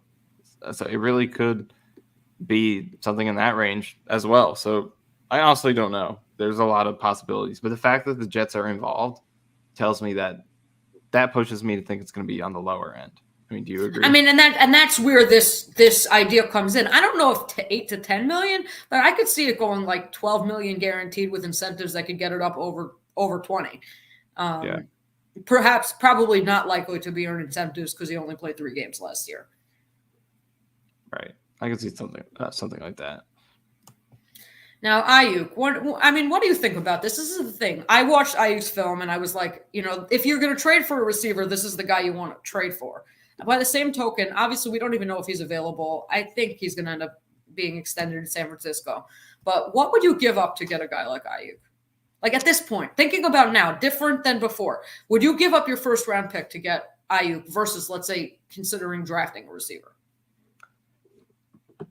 I would consider it because I think that is his legitimate trade value, because you're talking about a guy who's in his prime and I think is really one of the best receivers in the league. I know maybe his numbers aren't quite there just because they don't pass the ball a lot and they got a lot of players to throw to when they do. But I mean, you look at his game and his efficiency and he's like as complete as it gets. He can do it all. And I feel like anywhere else, he would have the opportunity to put up bigger numbers in the box score than he does. But if you look at anything beyond that, he's truly, I don't want to say flawless, but like he's just a very complete player. I'm really impressed by him. So I don't know. You trade your first round pick, like you get a guy like him who's only just turned 26 years old today. You sign him to whatever long-term deal you sign him to, and like that's a lot more certainty than whatever you're getting by using that. I mean, to me, getting just that one move literally pushes them into like one of the like really serious contenders in the AFC. Yeah. Because him and Garrett Wilson together would be, I mean, that to me, that's on the level of Hill and Waddle, if not, or at least close to it. Yeah. So I would strongly consider it. I think he's a great player, and that is a bona fide all-in move in terms of, like you said, I think that could go right up there with any of the receiver duos in the league. And there are a lot of great ones, but Ayuk and Garrett Wilson, just the yak between those two guys, the separation between those two guys would be very difficult to deal with. I would do it. I'm in. Okay. So I don't think it's going to happen. You know what's interesting? When the whole Deebo Samuel thing happened, when the Jets actually apparently offered the 10th pick for Deebo, San Francisco refused, and then they took Garrett Wilson. I was happy San Francisco said no, because I just had this feeling. I hadn't even watched Deebo's film in depth, but I just had the sneaky feeling that he was not this great route runner. And then it was interesting because after the Super Bowl, I was watching Alex Rollins on YouTube, and he does these film breakdowns, which I find very informative. And he was talking about how Kyle Shanahan lost the Super Bowl for the 49ers, and one of his points was that he set up man to beat Kansas City's man coverage. He set up the game plan to target Deebo, but Deebo is not good at beating man coverage. He's not a good route runner, and so he should have been running the plays to Ayuk, but instead he ran them to Deebo, and Deebo just couldn't separate. And so that told me two things at once. Number one, it told me Jets we're probably better off. I mean, obviously, you didn't know we were going to get Garrett Wilson, but to me, you don't give a big deal to a guy as good as Debo is. You don't give a big deal to a receiver who can't beat man coverage. And second of all, to go take a closer look at Ayuk, because I hadn't really watched this film before, but it's like, okay, if he's saying that he's the guy on their team, I have to go check him out and see this guy can beat man coverage. He's a smooth route runner. He can beat you at all levels of the field, and defenses would have a nightmare trying to cover him and Garrett. Yeah, I agree. Okay, let's see. Is Corey Davis available? Why did JD release Davis? So Corey Davis is a free agent. Basically, I'm assuming Douglas released Davis because, I don't know if the Jets came to Davis and asked him if he wants a pay cut. Presumably, the reports were Rich Cimini said that the expectation is that he's going to try to look for somewhere closer to his hometown in Nashville, Tennessee. And so it could be that the Jets maybe would have asked him if he would want to take a pay cut to stay with them, but he wanted to test the market to see if he could go closer to home. If that's the case, and if it's just a matter of wanting to get closer to home, there's nothing the Jets can really do about it. But apparently the Jets are interested in bringing him back at the right price. I would bring him back at $5 million a year, which is, I think, about where he's going to get. But it's just a question of if he's interested. Yeah, I agree. I think that would be a really good value at that price if they can get him back. I'm very interested in having Corey Davis back. I think he's a good fit with Rodgers, his size over the middle, good experienced veteran. I think that's the perfect guy to, whether they get Mike Williams or not. I don't know if they could afford him if they do, but especially if they don't, I think that's the exact type of guy you want to fill it out with. Does it concern you that he was away for a year? That you think you're out of shape? I do think it lowers his value, but it could also be a good thing because, he was really banged up in his 2 years with the Jets. Maybe he's fresher now. We've seen it both ways. We've seen guys who are fresher coming back. We've seen guys who are rusty coming back, like, Le'Veon Bell was when they signed him. Obviously, different position, totally different circumstances. But I think it will lower his value just because, his value wasn't at a high point as it was because his production was going down. He was injured. And now there's a year off. So, yeah, I do think it'll lower his value, but I think for the Jets, I don't think it necessarily makes it worsens his outlook for me in terms of what he could do with this team because you're expecting improvement based on what he already was doing because of the quarterback change. Okay, that's fair. And for the record, I was always higher on Corey Davis, I think. We were at Jets X Factor, but I think we reached a conclusion separately. We were always, I watched Davis all that time, and I thought that he was getting way too much flack for having a couple of bad drops in key, in certain spots. But I felt like, week one against Baltimore, he had a key early third down drop, like early in the game in week one in 2022. And it's like, okay, that's it. No one's going to pay attention to him anymore. Never mind the fact that he had a bunch of, clutch cashes that year. He seemed to come alive in the fourth quarter. No one paid attention to that. It's just like drop machine. Yeah. I think that drop you mentioned against the Ravens is totally right. Because first season, I still think he's overall solid, but he definitely had the dropsies a little bit that year. But had the Ravens drop in the first game. I feel like from that point on, it's just like we're done with Corey Davis. Even though he had a solid year, I think he's a solid player. He was just never targeted in 2022. The quarterbacks really hung him out to dry, I think. I would take Corey Davis over Lazard any day of the week. Oh yeah, not even close. Yeah, and we knew that before they signed Lazard, even that Davis was a better option. There was no point in going after Lazard. 100%. Okay, let's see this one. Glad the Jets didn't go after Ridley. Talk about an overpay. He is a warm weather guy. What do you think about Ridley? Were you surprised by the contract he got? Somewhat. I didn't think it was going to be that high. I had written multiple articles about him, and I don't think in either of them I wrote that I predicted he was going to get that much. But at the same time, 19 in the second article, I think. Yeah, so it was definitely more than I thought, but I'm not totally surprised just because of how the wide receiver market was booming, and he was the clear top guy. So, yeah, but that was definitely an overpay, I think, because he's just an uncertain player because his only truly elite season was 2020. Then 2021 is when he sat out most of the year, and he wasn't playing too great before that. 2022, he missed the whole year. And then this year was, not quite what I think Jacksonville was hoping to get. Yeah. Let's look at this one. I want Tyler Boyd. I don't know. What do you think of Tyler Boyd? It's interesting because I've thought all the time, I thought this offseason he's a wide receiver 3 who's going to get wide receiver 2 money. He hasn't signed yet. We've seen receivers kind of go all over the place, that tier of receiver. You have Hollywood Brown, 1 year, $7 million, up to $11 million in incentives. I'm assuming he may have taken a little bit cheaper to go to Kansas City, but still, very reasonable contract. You see a guy like Curtis Samuel, 3 years, $24 million, up to $30 million in incentives. But then you see Darnell Mooney, 3 years, 13, 3 years, 39. And then I think Gabe Davis got something similar.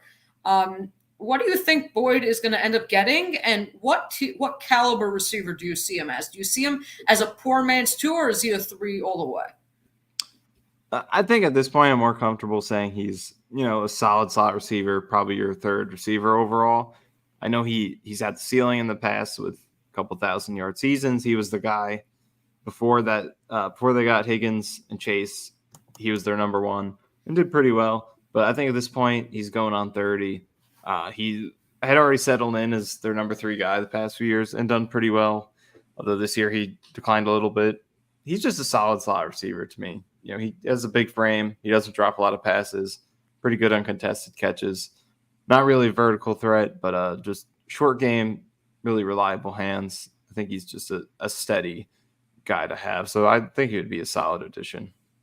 I think the reliable hands is important too, because the Jets have they have a lot, even Gary Wilson, they have a lot of guys who have had drop issues. Although one thing I don't hear Jets fans talking about is the fact that Tyler Conklin, after a rough start with them in terms of the drops, was as sure-handed as they can.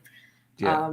But a lot of their other guys, even, obviously Garrett, not terrible, but still drops balls they probably should catch. Lazard obviously was a nightmare. But then you had Brees also has, sometimes doesn't catch the balls that he should. So it would be nice it would be refreshing to have a guy who's going to catch a ball when you throw it to them. Does Gallup have anything left in the tank? Have you watched him at all?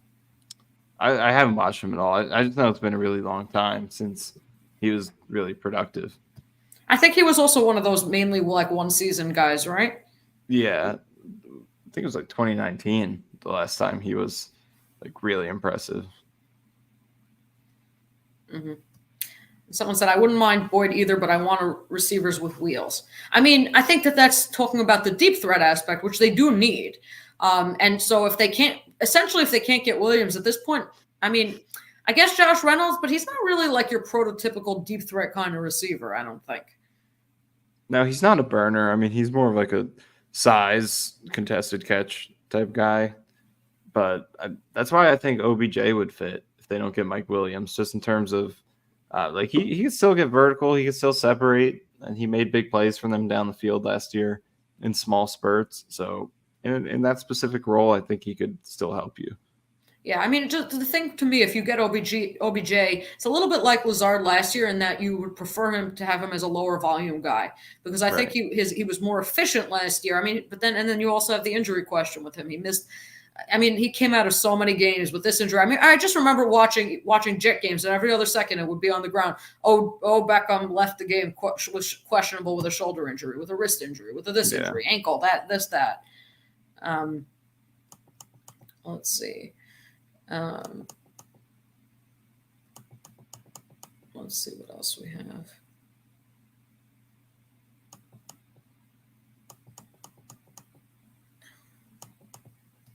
We can do better than Mike Williams. How? Yeah, other than Ayuk, I guess I don't see how you can do better. Maybe if you're talking about the draft picks who have a higher ceiling, you could, but I think he's a sure thing in the sense that you've seen him do it. You never know what a rookie can be, regardless of how highly regarded they might be. So other than that, I don't, or the Ayuk trade that's not going to happen. I think Mike Williams is as good as anyone else they could have gotten with some of the trades that they passed up on. I agree. If Core did return, how is he as a deeper threat? I know he's a good intermediate dude. I don't know. What do you think about that? I mean, I don't think he's a guy who's going to win a go route or anything like that, especially at this stage. And that never really was his game anyway. I mean, maybe like a seam or a post or something like that, he can win. But I don't know. I don't think vertical speed is what I trust him with. I think like if you're talking about crossers, digs. Things like that, I think those are going to be his specialty, getting over the middle. And he's had some good out routes too with the Jets. Mm-hmm. So I think like that 10 to 15 range, 10 to 15 yard range is where he really does his damage. Yeah, I mean, which is fine. I mean, not every guy needs to be a deep threat, and that's why I would still take Corey back. I think he matches Rodgers very well, and I think he just gives him another. To me, I would be fine with Corey as a number 3 receiver. Again, I just want him as the number 2. Yeah, same. Let's see. Now, this is interesting. Tired of teams slamming our best receiver. We need a tough, bigger receiver. What do you think about? Do you ascribe to the idea that you need a bigger receiver for the sake of beating like press coverage? No, I don't think so. I mean, especially I think the league in recent years has really shown that you don't. I mean, look at what Tyreek Hill's done in Miami. I mean, even Jalen Waddle next to him isn't that big. Devontae Smith in Philly has been great, and he's as small of a receiver as we've ever seen, really. Those are just a few that popped off the top of my head. Even Stephon Diggs isn't the biggest guy. I don't know. Devontae Adams isn't even that big. He's like 6'1". I think he's 6'2". Yeah. Is he 6'2"? He's also like 210, something like that. So he's a little bit more. He's not a small guy, but I think what he's talking about is 6'1". Okay.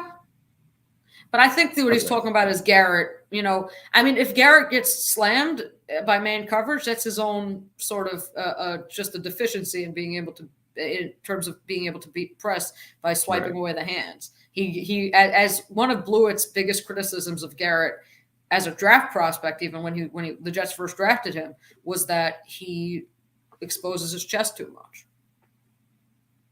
Yeah, so I don't think you necessarily need the size to beat press. It's more of a skill thing, which I think he could develop and he shows flashes of, but he does get jammed sometimes.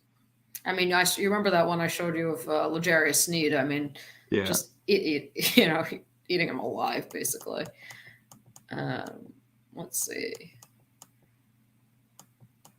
So there's a discussion of whether Mike Williams would want to go to certainly Carolina, but also Pittsburgh versus the Jets that give him the best chance of winning. What do you think about that? Well, I think it's going to come down to money, really, over anything. I mean, if all things were equal, I'm sure he would pick the Jets, especially because, with money being important, I think the place that gives you the best chance to put up numbers is going to help you make more money later on your next contract. And I think Aaron Rodgers, even if, like in Carolina, they have Deontay Johnson there, so he's a huge target hog. So it's not like he'd be the go-to guy there. In Pittsburgh, they have Pickens, who they like. So, I mean, maybe there he would be the top guy. That's more targets, but the quarterback situation isn't all that appealing over there, I would say. So, I mean, all things being equal, it's very objective, I think, to say the Jets are the most appealing, but it just comes down to the money, I think, right? Yeah, I mean, again, and I think Pittsburgh and Carolina may have more cap space to work with than the Jets. Again, the Jets can clear some cap space. They can restructure Quinnen. They can extend DJ Reed and or Tyler Conklin. They can probably restructure JFM. There's a couple of other guys that they might, contracts that they may be able to play around with to clear cap space. But I still think that they're probably looking for Mike Williams more in one of those incentive-laden deals without a lot of guaranteed money up front. And I suspect, as you said, that the Steelers or the Panthers might offer him more guaranteed money. Right. Let's see. Is Hunter Renfrow still available? We could use him as receiver 3. Do you think Hunter Renfrow can be relied upon as a receiver 3 at this point? I mean, I've been a big fan of him in the past, not a big fan, but I mean, I thought he was a good Jets option. Going to last season, I think I remember suggesting that he's someone they should trade for as a receiver too. But he did have his last 2 seasons stocked down a lot in terms of his production. This year he kind of got benched and was in and out of the lineup. So he's an interesting player to have, but I don't know right now if he's someone you feel good about as one of your top 3 receivers. I mean, I'd sign him as a receiver 4 or 5 to put him above Gibson on the depth chart, but I wouldn't give him more. Like, I wouldn't give him more than they gave Mecole Hardman last year. They gave him $4 million, so yeah, I agree. Yeah. Love Garrett, but he won't be a great deep threat until he learns to stack DBs better. That's one of the things Blewett said, and in his draft, review, his film review of Garrett, is that he doesn't do a great job getting behind the receiver, get the defensive backs. I mean, beyond that, though, I've mentioned this to you a bunch of times. Garrett, one of his biggest problems with deep is he tries to, instead of putting himself in good position to catch the ball, he tries to jump over the defender a lot of the time. Have you seen that? Yeah. That's definitely true. For sure. He does. He had success with it at Ohio State, so I feel like maybe he's the confidence. And obviously he can do it. We all saw the Bills catch. But, I think there are definitely some instances where he could, get in front of the guy, box him out a little bit better, frame the ball better. But he does have a tendency to kind of try to jump over guys. And even while doing so, I think he could improve at kind of selling potential pass interference better, like coming back through him versus like jumping and reaching. So I think there's some definitely areas of improvement at the catch point for him. Yeah, no, I agree. Now, in the interest of transparency, we have another super chat here, but I am not interested in posting it because it refers to a certain Twitter feud that you have had in the past, and I'm just not interested in that particular discussion. You could check it out later. But yeah, thanks for the super chat, but we're not going to talk about that particular situation. Let's see. Who's talking about? Do you guys agree that Alt is overrated too? I'll tell you what, my first thing when I saw Alt, the one thing I noticed is over and over again, he keeps getting bull rushed. He keeps getting pushed right back into the quarterback's lap. So he doesn't necessarily allow a sack because he recovers and he can anchor down at the last minute. But I mean, I remember just seeing a brief, like someone doing a draft, preview of Alt and just showing, like talking and showing all 22 clips going by as he was talking. And like every one of those clips were him being bull rushed back into the quarterback. And so I would agree with Blewett that Alt is not worth trading up for. I still think he's going to be a good tackle, but I could definitely see, especially if he doesn't have either a super mobile quarterback or a quarterback, well, not even mobile, just if he doesn't have a quarterback who can stand in and take a hit or step up in the pocket, I think you might see Alt giving up a lot of sacks in year one. Yeah, I haven't watched him yet, so I'll wait until I watch him more to comment. Yeah, I mean, I think it seems pretty clear that Alt is not going to clear number 7. Tennessee, once they sign Ridley, it's pretty obvious that they're going to take a tackle. Obviously, they also just cut Andre Dillard for good measure. So I think Alt is basically off the radar at this point. Okay, now this is another draft question. Trade down and pick Brian Thomas Jr. at 20. So Brian Thomas Jr. is, in the consensus mock draft, is considered the number 20 overall prospect, and he played opposite Malik Neighbors at LSU. 6 foot. He was listed as, I think he's listed at 6'4" on on a lot of websites, but in the combine he came in at 6'2" and 7/8. He's like 204 pounds. He kind of looks skinny though. Like he doesn't look like this big guy. He looks like he could use a little bit more weight on his frame. The thing about Brian Thomas Jr., he had 15 touchdowns this past season and he averaged 18 yards per reception. So, you think of him as this deep threat, big body kind of guy. The thing about him is that he basket catches all the time. So rather than, I was just watching his film. So that's kind of why I have a little bit of knowledge of him. Rather than putting his hands out like that to catch a ball, he catches like that all the time. Or he just waits for the ball to come into his chest and body catches it. And I mean, he still was very productive with it, but he's not it causes him a lot of times not to catch contested balls because he doesn't high point the ball. And so I think, again, at 20, I wouldn't be opposed to the move, but I still think I prefer a tackle in the first round, even if they trade back, because I think they're just going to need one. Yeah, I mean, I could see that. You haven't watched it. I overall, I don't have like a ton to say about the draft, to be honest, because I just haven't watched them yet, but I probably will now that free agency has ended. This is where I usually get into it, but I don't want to be someone who comments on the players without having watched them or only going off highlights or something. Mm-hmm. Let's see. All players named Mims will hurt us. Possibly.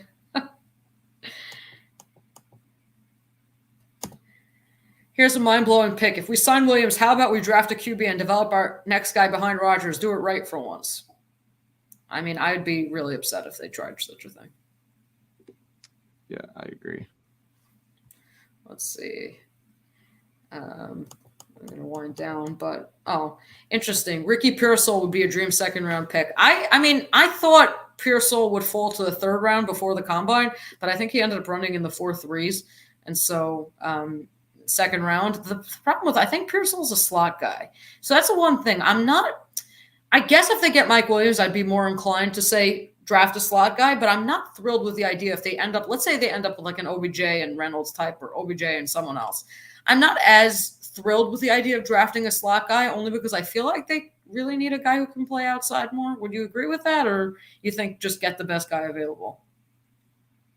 I mean, I would think best guy available kind of depends on what they end up doing for free agency. Like if they can get a Boyd who can really lock down the slot. But I don't know. We know how the draft usually goes. It comes down to best player available more than need, at least past the first round where you expect the guy to play immediately. So I would say more best receiver available. Yeah. Okay. I would agree with that. Let's see. Is there anything else? Can we get anything at all for Zach Wilson? The way the other quarterback trades have gone, it doesn't seem like it. Maybe beyond like a pick swap that moves them up 7th to 6th round or something like that, right? I mean, the way I see it is once Fields got brought back a 6th rounder, there's no way Zach is going to get anything. The maximum I could imagine is you trade Zach and they say we'll pick up his $5 million if he makes the roster or something like that. That's it. Like Mims, they had a pick swap if he made the roster, something like that. Yeah. See if there's anything else. Is there a comment from Ben? He said he put a comment. Do you see it? It could be. I hope I didn't pass it because I haven't been looking at the names. Let's see. I probably passed a lot of comments at this point. Let's see. Rivka doesn't like any Jets. That's from one of the commenters. Yeah, I don't think you read enough of my articles if you think I don't like any Jets. I've written plenty of positive ones about guys who I actually think are good or could be good.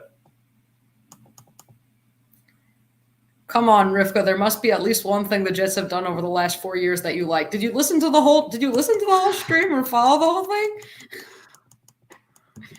I just feel like if you say any one thing about the Jets that's not 100% in love with the move, then you're like super negative. And then on the other end, if you say one nice thing, then you're you've gotten a lot of that, been called like a homer a lot of the time because you're positive about Jets players. No? I feel like I've seen both. Like I don't know what my reputation is. Like sometimes I am way too positive, sometimes I'm too negative. I don't know. It just depends on what your preference is, I guess. Okay, now I'm going down. I'm trying to find Ben's comment, but I don't see it. But I'm not. He just put it like a minute. Okay, fine. Hold on 1 second.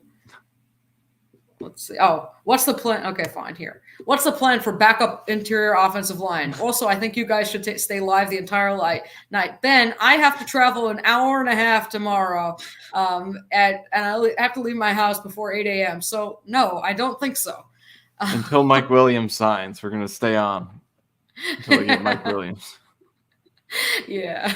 Okay, so what's the plan for backup interior? So they have Wes Schweitzer. Now obviously not a great guy, whatever. Herbig was probably better, but he's decent enough for a backup. What else do you think they do on the interior?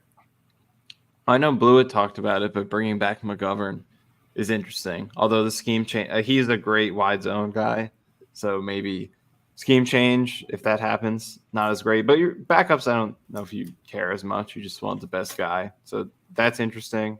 They could still draft it late rounds.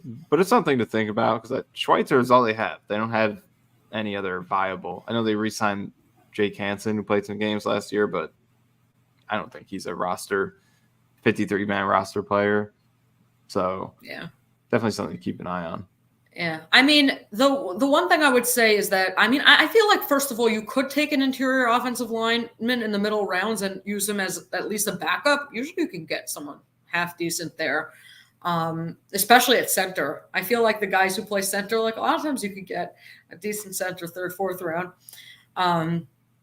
I'm sure they'll sign someone. It's just, to me, it's a shame that they let Tristan Colon go last year because he ended up starting for Arizona, and I think it was okay. I didn't look at the numbers or anything, but then he just re-signed with Arizona for like $1.75 million.